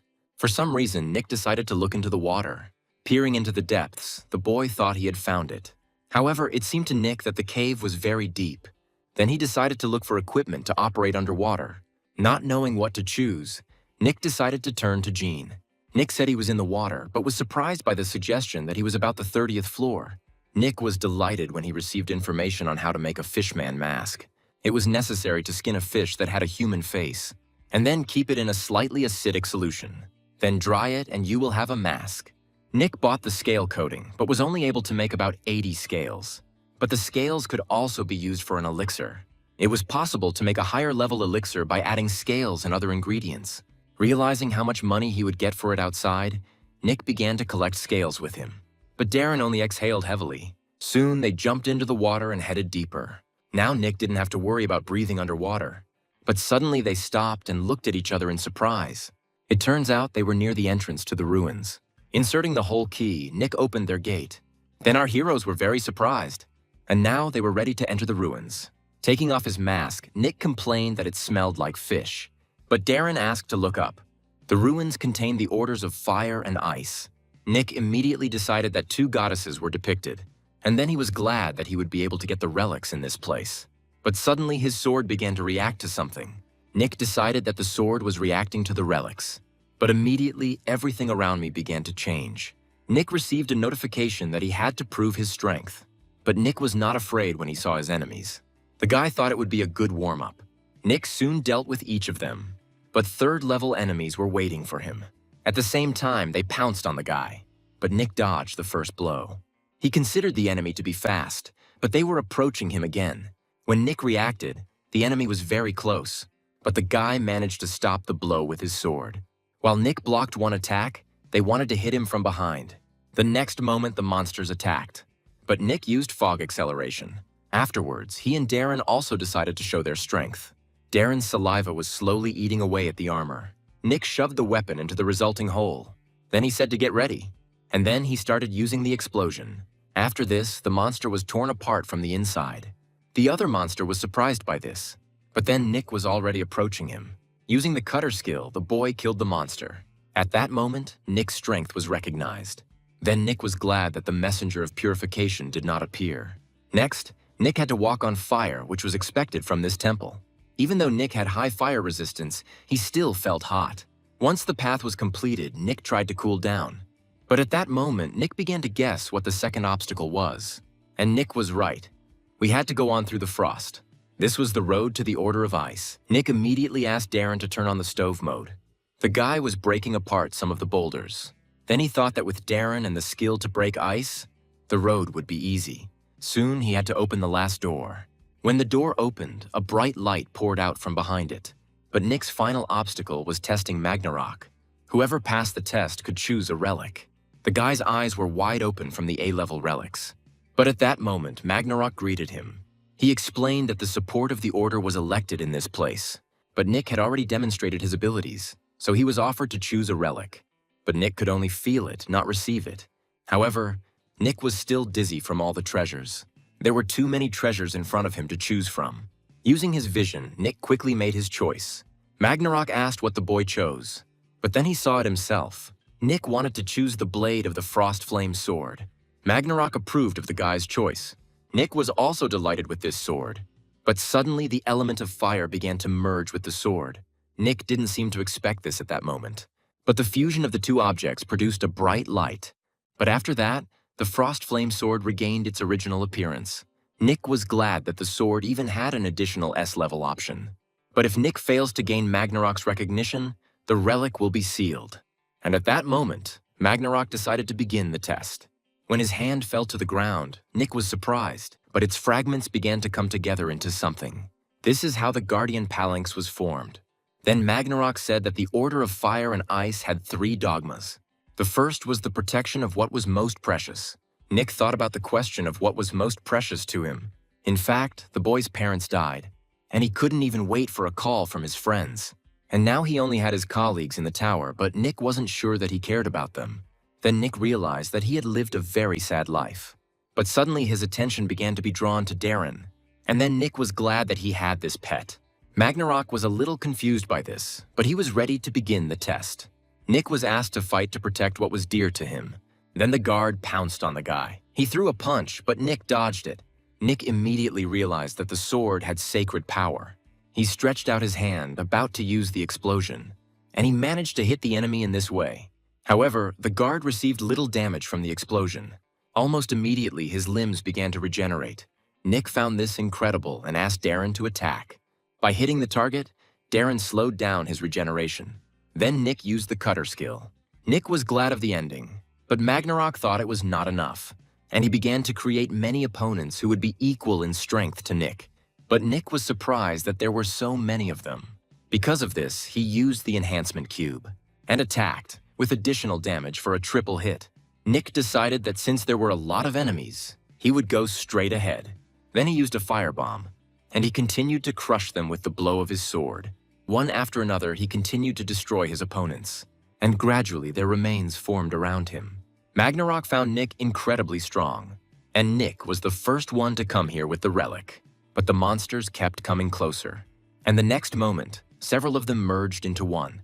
This made him more terrifying, and Nick was glad that he had saved the artifacts.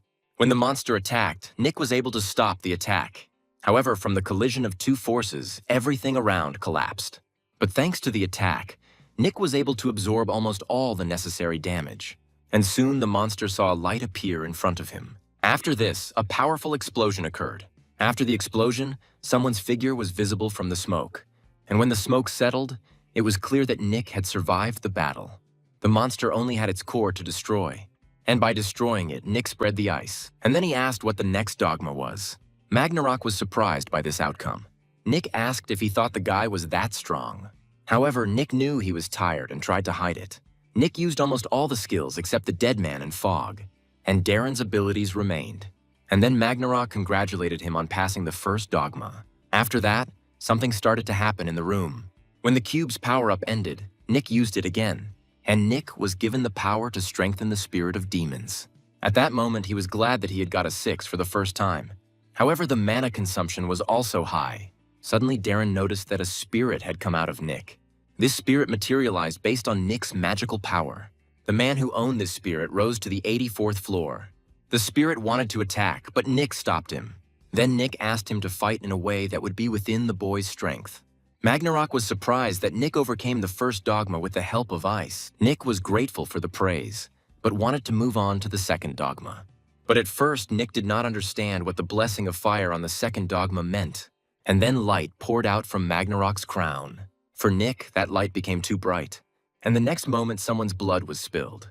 It was revenge. At first, Nick didn't understand what had happened, and then he turned his worried gaze to the side. It turned out that Magnarok killed Darren. Tears came to Nick's eyes when his pet died. At that moment, Magnarok told Nick to burn like fire, but this only made Nick angry. And then, without hesitation, he rushed into battle. Nick used the blast and the cutter without stopping. At that moment, he saw Darren's video in front of his eyes, and the feeling of guilt ate away at our hero. Nick regretted that he couldn't protect his friend. Then Magnarok said that being honest in one's feelings is the nobility of fire. But Nick did not want to listen to anything and demanded silence from Magnarok. Then the guy used the water skill, and having doused the enemy with water, Nick froze him. However, this attack was not enough, and Nick was surprised when they wanted to attack him. Realizing that he couldn't dodge, the guy just closed his eyes. And then it turned out that the spirit had covered Nick. Having given the command to hold the enemy, Nick rushed forward. And then he angrily wished death on Magnarok. And at that moment, Nick used fire and ice at the same time. And then he gave the command to the spirit. Nick demanded that he hit with all his might. With a stern face, the spirit replied that it would be done. And then he delivered one precise blow to the enemy. After this, Nick was exhausted, and everything around was in ashes. While Nick was trying to catch his breath, the spirit approached him. Then Nick told the spirit to return, because the guy had little strength left. Finally, the spirit said that the sacred creature could only be destroyed by magic or chaos, and the tower took a lot from them. And the spirit hoped that they would see each other again someday. But Nick was devastated at that moment. Then he used Fog Shift and Dead Person Return. Coming closer, Nick asked how he dared kill Darren. Because of this, Nick wanted Magnarok to die too. And then Nick used Revenge. All the accumulated power was released and Nick was exhausted. The guy swore because he was tired. Then he learned that it was impossible to destroy Ragnarok. Nick thought maybe he should have aimed for that crown. Having recovered, Ragnarok again praised Nick and said that no one had ever gone to such lengths. But he said that the fiery path had a vanishing perishability when everything was burned. However, Nick didn't want to listen to this. And then Nick rushed into battle again. But Ragnarok wanted to tell about the third dogma. It turns out that forgiveness was at the heart of the harmony between fire and ice. He wanted Nick to accept reality and moderate his anger. Nick was required to say that he forgives Ragnarok. But Nick was very surprised when he heard this.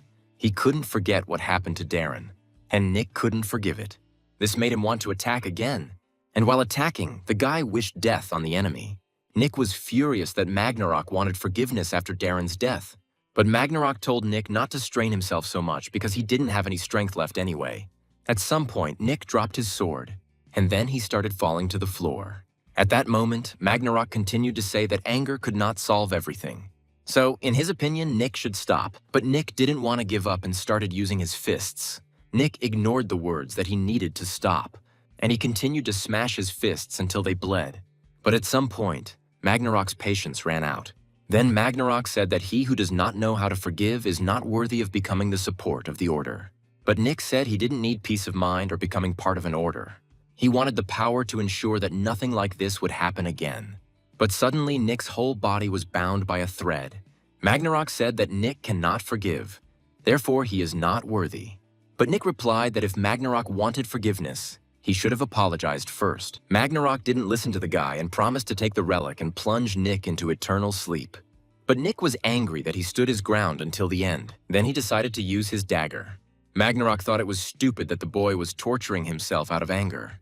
However, the dagger began to absorb Nick's blood. And when the required amount was consumed, the curse began. And Ragnarok was preparing to show his final gesture of care. But Nick showed him the middle finger and promised to take the sword with him. After this, Nick's body began to deteriorate, and then he died before Ragnarok's eyes. After this, silence reigned in the room. But soon, Ragnarok began to panic about what had happened. When Nick returned, he also received the title of Relic Robber. But immediately remembering what happened, Nick promised to avenge Darren. But it turned out that the frog was lying next to the guy. Nick's eyes filled with tears of joy at the sight of him. And then he climbed up to hug the surprised frog. Because of this, Nick didn't notice that Darren was short of breath. Nick continued to rejoice that the pet was resurrected together with its owner. But at one point, Darren got tired of putting up with it. After some time, they moved outside. Nick's entire face was twisted due to Darren's poison. Then Nick saw that his sword was sealed. But he was glad that he was able to escape thanks to the dagger, and also pumped up his poison resistance because of Darren. But Nick considered his new title to be his best achievement. And immediately, Nick decided to go and check what this title was worth. It was said that Ragnarok could not be destroyed. That's why Nick wanted to attack him not physically, but mentally. The sound of a door opening was heard in the middle of the room. Ragnarok thought that another brave man had managed to get here. He was impressed that the man was comparable in strength to the previous one. Ragnarok believed that Nick would be a good support if he could forgive. He didn't understand how the guy could laugh at him and steal the relic. He hoped that at least now a worthy person would appear, and perhaps he will be able to restore the lost order. Ragnarok wished to meet a believer who could satisfy his boredom. Then the brave man entered the Temple of Ice and Fire. As soon as the man entered, Ragnarok began to greet him. But suddenly he fell silent and looked surprised. It turned out that Nick was in front of him again. The battle began almost immediately. While attacking the boy, Ragnarok called him unclean and ill-mannered. But Nick managed to dodge all the attacks, but some of the explosions sent debris flying towards him. The guy dealt with them using his weapon. Ragnarok was surprised by the guy's strength. Nick showed his middle finger and said that he had seen this move 6 times already, and he came to this place on the 7th. Such impudence angered Ragnarok, but Nick remained focused. Nick would have gotten hurt before, but now he had resilience. Now Nick had the title of attacker, and some of his stats had increased. But Ragnarok was angry at the impudent man and demanded that he hand over the relics. He said that such things were not for people like Nick. But Nick said that if he wanted to take the things back, he should apologize to the guy. Nick was glad that this time he also got a good thing. Nick said he had too many relics and maybe he should have given them away to someone. But Nick didn't understand how he should respect the relics if they weren't even human. Seeing Nick mocking the relic, Magnarok became angry. Then Nick had already placed the relic on his head, and Magnarok used a withering glare on the guy. But Nick didn't take any damage because he had heat resistance. Nick said happily that he loved the warmth. Suddenly, Magnarok said that if Nick apologized and returned the relics, Magnarok would forgive him too. And Nick repeated that he wanted Magnarok to apologize to Darren on his knees. But Magnarok replied that if he knelt, it would mean that the entire order bowed before Nick. But Nick thought that these were only his problems, because if Magnarok doesn't apologize, Nick will come again. Hearing this, Magnarok tensed up. He immediately bowed down and apologized to Darren. Then Nick asked if that made Darren feel any better, and the frog jumped on Magnarok's head. But he didn't understand what was happening, and then he felt the liquid flowing down him. Darren was pleased with this. After that, he jumped towards Nick again. After Nick returned the relic, Darren had calmed his anger. As he left, Nick said that he shouldn't touch family members who were dear to someone, and that he would take the parting gift. Not understanding what this meant, Magnarok was surprised. But it turned out that his crown had been stolen. Nick was pleased with how he had turned everything out. But Magnarok only got angry and tried to stop the guy. At that moment, Nick took out his dagger. Having pierced his finger, he happily said that he was leaving. After this, Magnarok was left alone again. He even burst into tears out of frustration. And then he began to take out his anger on the floor, saying that he would make sure that Nick never came here again. Nick and Darren were pleased with the work done. The crown enhanced and strengthened leadership qualities. But it wasn't a relic, so it didn't add any sacred power. So Nick decided to find something else. However, Nick was forbidden to enter the ruins, and the key disintegrated. Nick thought the limit was low, but he had a good time, so he was happy. Leeson decided to thank Nick for the information about the mask, so he gave him the unknown parchment. Nick was exhausted from the last week, but was glad that he was able to score points. Nick decided to spend his points and bought power-up coupons. He didn't improve all his skills because he didn't have enough points. And to become strong, Nick had to spend a lot of money. He decided to improve some skills and buy something else with the remaining points. Then he combined the skills. Nick has received a silver shop level, so there are more skills to choose from. Using his eyes, Nick determined what would be best to take. But suddenly, he was surprised. He was surprised by the skill he found. On the street, everyone was discussing the beautiful princess's new post. The publication became official, so there was a fuss. She said that there were several abilities that were worth a lot of points. But everyone was happy that the princess was ready to give 2 skills for free to one random person. Many were glad that the large guilds would not get anything. This made the guild representatives angry. There was a loud burst into Sam's office. Having burst in, the girl asked if he knew why they had come.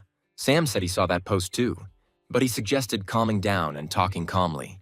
But they were angry that they too were suffering losses and were being pressured by other guilds. Sam asked what the other guilds wanted. It turns out the guilds didn't want the beautiful princess to be touched. Sam replied that then they were out of the deal. Sam replied that they had widened the gap with other guilds, so they couldn't miss out on those skills. Standing up, Sam demanded that everyone gather. He said he had a plan. Meanwhile, Nick was happy about something. He continued to learn new skills. Nick was happy that he would get a lot of points if he sold his skills. Nick believed that trading with guilds was profitable, but he wanted to give one skill to his friend Meow Punch. Nick couldn't stop being happy that the guilds had bowed before him. But suddenly Jin asked the princess if she knew about the options of a personal deal. After learning more about this, Nick decided to take advantage of this feature. And then he decided to see what photos his guys had taken. Dixon entertained himself. Lizen started running a social network. And Meow Punch has now become a merchant. It turns out that Lizen had already found himself on the 20th floor while Nick was dealing with Magnarok. Then he asked Darren if they should go already. Soon he was standing in front of the entrance to the 19th floor. Then he learned that the 19th floor was a boss fight. For some it was easy, but for others it was just not possible. But Nick was determined to push through until he could do it. After that, he was on his way to the boss. The fire was all around Nick. But suddenly someone started talking to the guy. Reacting, Nick immediately turned around sharply. It turned out that there was a large man behind him. But then the piñata exploded, and the man said that he missed the guy. After that, he grabbed Nick and sat him down at the table. Nick was offered a good meal, but he didn't understand what was happening. Nick heard that everyone had a different way of getting through the 19th floor. Nick thought he should eat with the man. Seeing Darren devouring the food, Nick thought there might be poison in the food. But Nick calmed down. because Darren himself was poisonous, and the guy had resistance to poisons. But after trying the food, Nick was surprised, and then he started eating food just as quickly.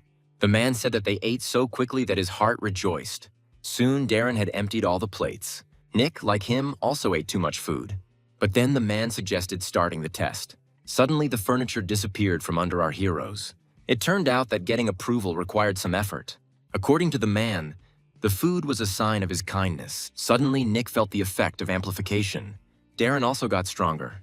The man repeated that it was his kindness and suggested starting the test. After this, fire appeared on both sides. The man said that Nick needed to push through and reach that place. To this, the guy replied that he accepted the kindness with gratitude. After that, he rushed into attack. He decided to use the water skill, but the man did not suffer any harm from this. At that moment, Nick used fog acceleration. Nick decided that he didn't have to fight. But at that moment, a man blocked his path, and then he hit Nick. This made the guy step back. The man said that it was not possible to pass so easily. Nick was annoyed, but he was not going to give up. And then he attacked again. But Nick immediately realized that this wouldn't work. The next moment, the man also attacked. After defending, he quickly attacked, so Nick decided to use something. Nick used the cubes and the brooch of boiling power, and then he used an explosion. The man suggested that Nick wanted to hide in the explosion and attack. He thought it was a good approach. However, his feet were frozen to the floor. The man immediately broke the ice and said that he couldn't be caught like that. So Nick decided to take advantage of his title as a relic robber. He then used a firebomb and a cutter. The blow managed to break the opponent's shield, but did not cause any damage to the man. And then the man began to attack furiously. Nick admitted that he didn't expect to hit the man, but he really was tough. Nick had 5 relics left, but he was determined to win. The guy stood up and said that he couldn't give up. And after that, he wanted to use the ice tranquility skill. Suddenly, almost all the fire in the room went out. The man was surprised that the flame had disappeared. And then Nick activated the artificial night. The man was surprised when the monsters rushed towards him. Nick was surprised when the sacred power was also sucked out. And then the monsters began to surround the man. But suddenly, someone started to appear from the floor.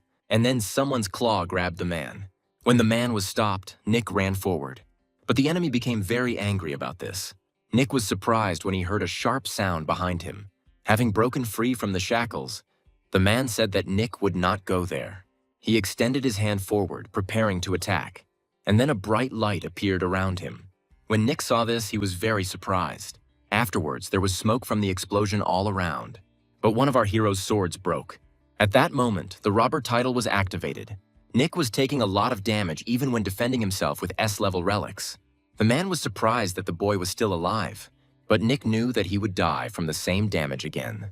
Then Nick decided to use his 2 titles. After this, his fire created both fire and ice, and then he furiously attacked the man. When the enemy saw the sword in Nick's hands, he froze in surprise. The next moment, the entire room was filled with fire and ice. Nick was surprised that he had only used the original power once, and already had such a result. Nick thought that if he knew how to use a sword, he would be more dangerous. But at that moment, his legs gave way. Then he noticed that he had arrived at his destination. At that moment, he was surprised that he hadn't even noticed how he had completed the mission. Then the man walked up to Nick and looked at him sternly. And then he asked the guy where he got the real sword of Frostflame. The man asked how this was possible if the sword was destroyed. He begged to give him the sword, and Nick asked to stop shaking him. When Nick threw up, Darren was horrified. Afterwards, the man apologized and said that Nick most likely felt uncomfortable after eating. Nick replied that if he wanted to apologize, he should give a reward. Due to Nick's interest in his sword, the man decided to give him something special. At that moment, Nick received the Seal of Fire. Immediately, the fire seal began to be absorbed. After this, Nick received 50 points to each fire-related ability. Afterwards, he asked what the approval of the Order of Fire meant. The man replied that the boy had probably failed Magnarok's test, but he himself had not given approval for the use of the relics to their full potential. Then Nick was surprised that he could use the relics. And then the man asked if the guy would give up the sword. And in return, he offered Nick something useful. The man offered Felon's red helmet, part of a kit Nick wanted to assemble. Then Nick was surprised that the helmet was in the possession of one of the bosses. And immediately Nick decided to agree to the deal. Both heroes were happy with this deal. After Nick wanted to move on, the man wished him luck. When Nick left, the man asked someone to come out. Then Lilka said that the man could easily deal with the guy and let him go. But he replied that he hadn't had this much fun for a long time. He said he wanted to see Nick's abilities, and the last hit was incredible.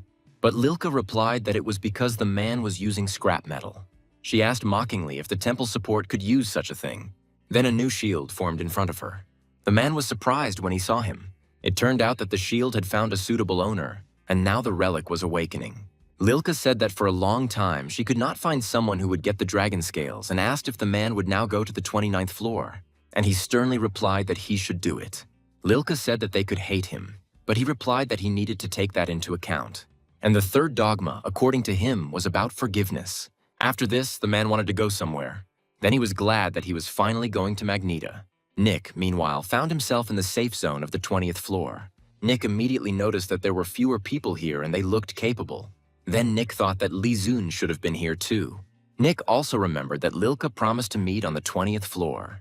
It was at that moment that he saw the girl running forward. When Nick saw her, he was as surprised as she was. Grabbing Nick's hand, Lilka asked him for help.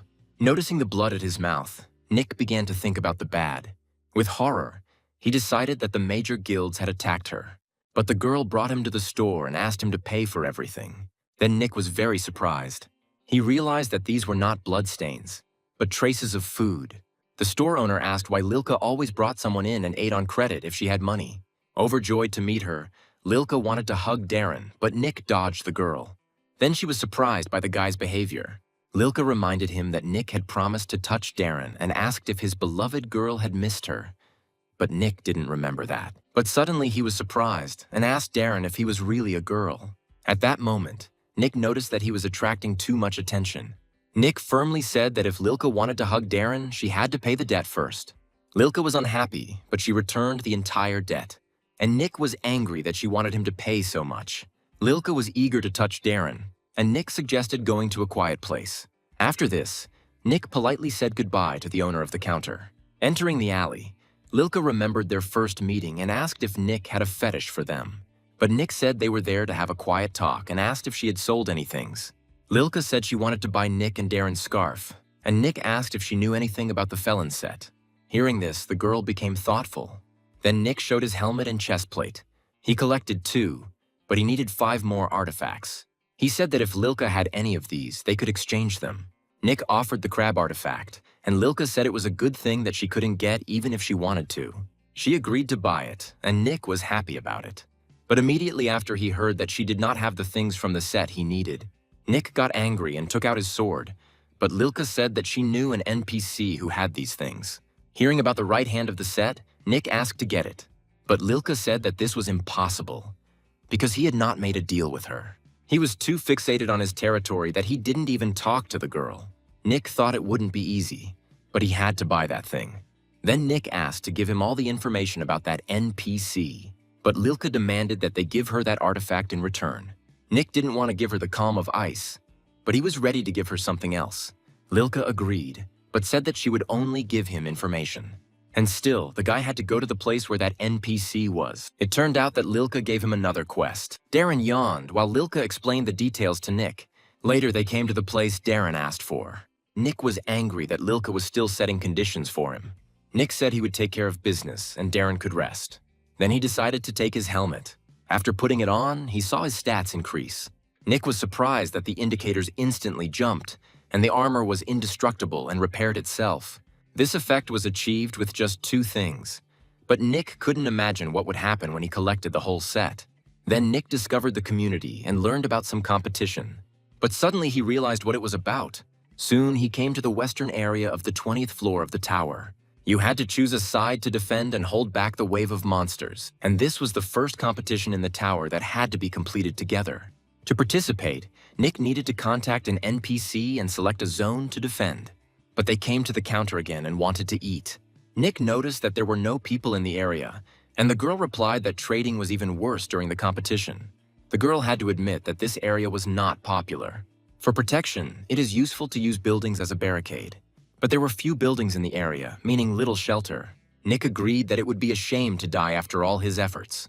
But the girl said that the points of a deceased participant were distributed among the remaining ones, and because of this, deaths were sometimes staged. Wherever you go, there will always be bad people. Nick thought that if he tried hard enough, something like this could become a good variable. There was no desire to protect this area, so buildings collapsed and trade was poor because of this. Then Nick was surprised that Lilka owed money to such a poor girl. In this competition, you had to work together, and naturally people went to where there were more people. But this meant that whoever defended the zone without participants would be able to get all the achievements. The girl sadly said that it wasn't difficult yet. Nick should go to another area and participate there. According to her, the NPS could refuse if there were too many people. But she was surprised when Nick asked if she would refuse him. He asked if he could just walk past the crying lady. Nick promised to protect the area and waited for all the points to be his. The girl said that he didn't have to do that. Suddenly, she squeezed the guy's hand with great force. Nick couldn't hide the pain after that. The girl, surprised, recoiled from Nick and apologized. Then she took off her hat and promised to explain everything she could. In the southwestern part of the floor, people were already waiting for the beginning. Old people were playing board games on the street, but they were surprised that one person was still doing his business here. They were surprised that a man could do something here alone. Then they said that if something bigger came, it would break the supports, so it was better to make traps in the ground. But the man got angry and asked why they said this only now. Then a dispute arose among the NPCs, but someone said that the man still wanted to protect them. They said that the man came here to get first place. Meanwhile, the man continued to work. Leeson was so tired the whole time that sweat was pouring off him. Meanwhile, Nick was almost ready and was looking for Darren. But the frog ate the chips calmly. Nick was happy that he was using the A-level sword he bought from Lilka for the first time. After discovering the community, Nick was surprised by the slime's desire to win the battle. Nick thought that Dixon was a strong opponent, so the slime had to be no worse. When the competition started, Nick thought it would be fun. After this, all the people were directed to the area they needed. Nick thought there might be a slime here. Suddenly, Nick's attention was drawn to a guy who had never died in all this time. Nick was surprised that he never died, despite having A's abilities. But Nick was surprised when the guy suddenly ran away. Because of this, Nick decided to look around at the other participants. Then he saw a girl who had the ability of a mechanic. Nick was surprised that the girl had AA-level abilities. Suddenly, one guy said that they needed to unite to protect this area. He said that he had a rare ability of necromancy. Afterwards, he decided to demonstrate his powers. The next moment, the goblin opened his eyes. Then he rose to his feet. It was a goblin zombie. But the guy wasn't responsible if anyone got hurt, so he asked people to be careful. And then he used his power. After that, there was an explosion. Everyone was surprised when only destroyed earth remained in the goblin's place. While everyone was delighted, Nick understood that this was nothing compared to his bomb. Then many people wanted to join that guy. But he noticed that one person did not go to the others. So he personally invited Nick to join them. But the guy replied that he preferred to be alone. Then the guy with the creepy face answered Nick that if he wanted to join them, they would be glad. Nick read that the competition used a rating system. The competition required a nickname, and our hero decided to use the one he had been given earlier. The Evil Eye. Suddenly, some objects appeared above. Suddenly, Nick realized that Lee Zun had also gone to the unpopular zone. When everyone saw the Evil Eye on the list of names, they were surprised. And then Nick decided to compete with the slime for first place. Soon, the battle began and the goblins attacked. But people began to worry because they didn't think there would be so many goblins. But only Nick was not afraid to attack the monsters. To the surprise of all the other people, he quickly rammed the monsters. The goblins attacked, but the boy fought them off every time. Everyone was surprised by the strength of our hero. But suddenly their fighting spirit rose, and they too wanted to fight back. And then they followed Nick. So Nick was followed by people who did not want to join the group. The second wave was not of goblins, but of orcs. They were much more fierce than the previous enemy. But Nick was much stronger than them. Our hero could kill them even with a stone, and the buildings behind the participants were intact. Then Nick suddenly remembered the store owner, but he was glad that the extra points for defending the buildings would be his. There were few of them, but thanks to strong players, they were able to hold out. The first of such people was Sarah. The girl could constantly create robots, and it was not a skill, but an ability. The second one was Steve. He had amazing killing skills. Nick was confident that these two players were the most outstanding in their zone. Walton believed that the Evil Eye couldn't catch all the monsters anyway, so he wanted to help. Suddenly, they found an orc who was still alive. Then they decided to split the points for this monster. Walton assured everyone that if they followed him, they would get free points.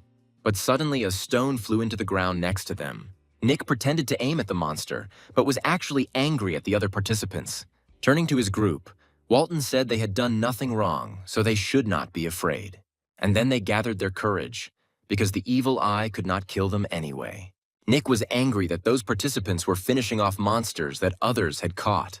But at that moment, an orc approached him from behind. But then he was struck down by Nick. After killing this monster, the second wave came to an end. The second wave ended here faster than in other areas, so they were given bonus points. But Nick was surprised when he saw that he was in second place and the slime was in first place. Nick believed it was because other players took his points. Walton suggested that everyone continue to work together, guaranteeing points. But this only made Nick angry. The third wave saw the appearance of harpies. They attacked the players from behind while they weren't looking. But not all attacks were successful, as the players covered each other. Lezoon used a laser pistol and quickly dealt with the harpies. The harpies could not hide from such shots. And after the laser, even the network was used. The monsters couldn't escape from the clay net either. And then the slime blew them up. After the harpies, only land monsters remained. Intending to take first place, the slime threw something up. And then he was going to hit it with his other hand. The blow was fast and accurate on the object. And thus one orc's head was blown off. The other monsters looked at the unknown object with interest. But then the slime used release. Suddenly, light began to emanate from the object. And then the explosion destroyed almost everything in the area. Then the slime remembered how the NPCs expressed their displeasure at this trash. Thanks to this, the third wave quickly came to an end. The difference was insignificant, but this time Lezoon was faster. But he was surprised when he was not in first place but in second. When everyone asked Walton for help, he said that it was the first time he had seen a level 3 monster. There were 3 giants in front of the players. But Walton's abilities were not enough for defense. Suddenly he looked at a monster that resembled a dinosaur, and he was surprised that he had no chin. But at that moment, Nick attacked this monster.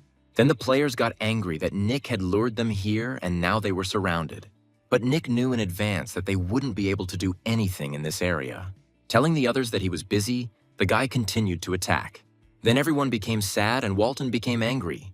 But he decided that he needed to give the evil eye a hard time one last time. At that moment, Nick continued to fight. He thought he had killed many, but in reality, there were still many monsters. But Nick was glad they had Sarah and Steve. However, he saw that the two were in trouble. Then Nick was surprised that his comrades couldn't cope. But it turned out that Walton was leading all the people after Sarah. Nick immediately realized that the guy was up to no good. Nick took on one part of the monsters, and those that split into 2 parts were killed by Sarah and Steve. But Walton started running away from the monsters, so the plan fell apart. To survive, this guy put others in danger. Walton wanted to take the points of the losers, and because of this, he was already in 78th place. He understood that if the others died, he would rise to 30th place. Soon, Nick saw Walton running towards Sarah. He was angry that Walton wanted to take the glasses of the dead, but he himself had the ability to pretend to be dead. Nick ran forward with a jerk. At that moment, Sarah was squeezed from all sides. Suddenly, the girl heard someone calling her, and then Nick grabbed her hand. And then he threw it into the sky, remaining on the ground. The next moment, all the monsters pounced on Nick. However, the temperature in the area immediately dropped, and all the monsters were covered in ice. Almost immediately, their bodies began to disintegrate. And almost immediately after that, Nick caught Sarah as she fell. The girl wanted to thank her, but Nick interrupted her. And after that, they jumped high into the sky. When Nick came down to Steve, everyone was surprised. Then Nick decided to help Steve too. Having dealt with the monsters, he grabbed the guy by the collar. And then he also dragged him away from a pile of monsters. Walton saw an explosion in the distance. Soon he saw the evil eye. Pointing to the guy, he told his men that they could survive there. When Nick heard the cries for help, he immediately turned around. The people running after Walton asked Nick for help. Then Nick decided to intervene and killed the monsters chasing them. At that time, people could not believe that they had survived. Immediately, everyone ran up to Nick and said that they would follow him. And Walton was glad that, as he said, they were able to survive. But Nick approached him and said that Walton was not. Then Nick was going to use the protective wall. The will of the defender was activated. Using it, Nick dragged the guy along with him. And then he threw him to the ground. Walton demanded to be let inside, but it was impossible. The guy kept insisting that he saved everyone. But Nick answered him that most of all he despised people like him. And after that, he left Walton alone. In horror, the boys simply asked the evil eye for help, but almost immediately monsters appeared in the area. They all pounced on the guy when he asked to be let inside. The next moment, everyone saw notifications that Walton had died. Because of this, Nick decided that he needed to wrap it up too. Sarah and Steve weren't sure the evil eye could handle all those monsters on its own. Steve was amazed that the guy took on the monsters to save others. But suddenly they saw a strong flash. An explosion thundered in the middle of the city. Then everyone was surprised, not understanding what kind of explosion it was. At that moment, the protection was canceled. Then everyone thought that the evil eye had died, so the protection had worn off. But Nick told everyone that it was all over and they could rest easy. Their zone also received extra points for completing the task faster than everyone else. At that moment, everyone began to praise the evil eye. Many fell at his feet, thanking him for saving them. But Nick assured everyone that all this was in the past. Then Sarah and Steve approached him and decided to get to know each other. Sarah said she saw the evil eye fight on the 10th floor and saved the bald man. Steve didn't see it, but said he heard about it in the community. It suddenly turned out that Steve was also a fan of the beautiful princess. But Nick asked if they hadn't avoided him in the beginning. Steve said they didn't know if the evil eye could be trusted. Sarah said that they were also followers of the princess and were able to become stronger thanks to her. When Nick was asked if he was a member of the KPL club, he did not understand what was being discussed. It turned out that this was not a guild, but simply a club created by the princess's followers, where people communicated and exchanged information. It turned out that the club was created by Jin, who personally spoke with the princess. Nick was surprised that even Jean decided to create a fan club, but he was even more surprised when he heard that he did not take first place. Nick saw that he had a very big gap with the slime. This was because the slime was the only one surviving in its area. That's why I was able to get points for all the waves. When he started to leave, everyone tried to stop the evil eye, but Nick calmly replied that he needed first place. Afterwards, he walked to the edge of the fence and took out his sword. He was notified that he could not leave the zone until the competition was over. Taking out his sword, he said that it was time to justify his price. According to the information about the sword, it could break through the boundaries of anything. Nick swung and struck. Having broken the fence, he apologized to the slime in advance for taking first place. After a while, the slime was glad that victory would be his. He started thinking in advance about how he would tease the bald guy, but suddenly he saw that changes were taking place in the rankings. Then he took off his helmet and threw it away in anger. Sylvia was angry that Nick had passed her even though he had run out of waves. Sylvia was angry that he had even more points. She promised herself that the next time they met, she would definitely win the evil eye. It turns out the girl was a gold medalist in volleyball. But while she was thinking about this, the points continued to rise. After this, all boundaries disappeared and the competition ended. Suddenly, someone turned to Sylvia. 3 guilds at once joyfully greeted the girl. Someone offered the girl some water. When the girl prepared to fight, she was told that they were not there to fight. Everyone said that they didn't even have weapons. Someone even offered her a gift, wanting to convey to the beautiful princess that they were not bad people. The girl realized that through her, the guilds wanted to establish relations with the princess and Dixon. Meanwhile, everyone continued to praise the girl. However, Sylvia was angry that she got second place. Angered, she admitted that she was in second place and asked if she should kill them all. In gratitude for his help, the shop owner treated Nick to something. But Nick was outraged that Darren and Lilka did nothing but wanted to eat. Lilka joked that the owner allowed her to eat, and Nick simply proved that he was greedy. But Nick knew that Lilka had repaid the debt with interest so that Bella would have more money for her recovery. Thinking that Lilka was being frivolous, the guy chuckled. When Nick logged into the community and learned that guilds had contacted the liquor to ask him to sell them skills, he just chuckled. Nick thought that he shouldn't sit idle and should go higher. But suddenly he wanted to ask Lilka something. Pointing to the parchment, he asked her if she knew what it was. But Lilka didn't know what it was either. Suddenly Bella said that she had the same thing. When Nick was surprised that NPCs could do something like that, Lilka asked how they would give quests then.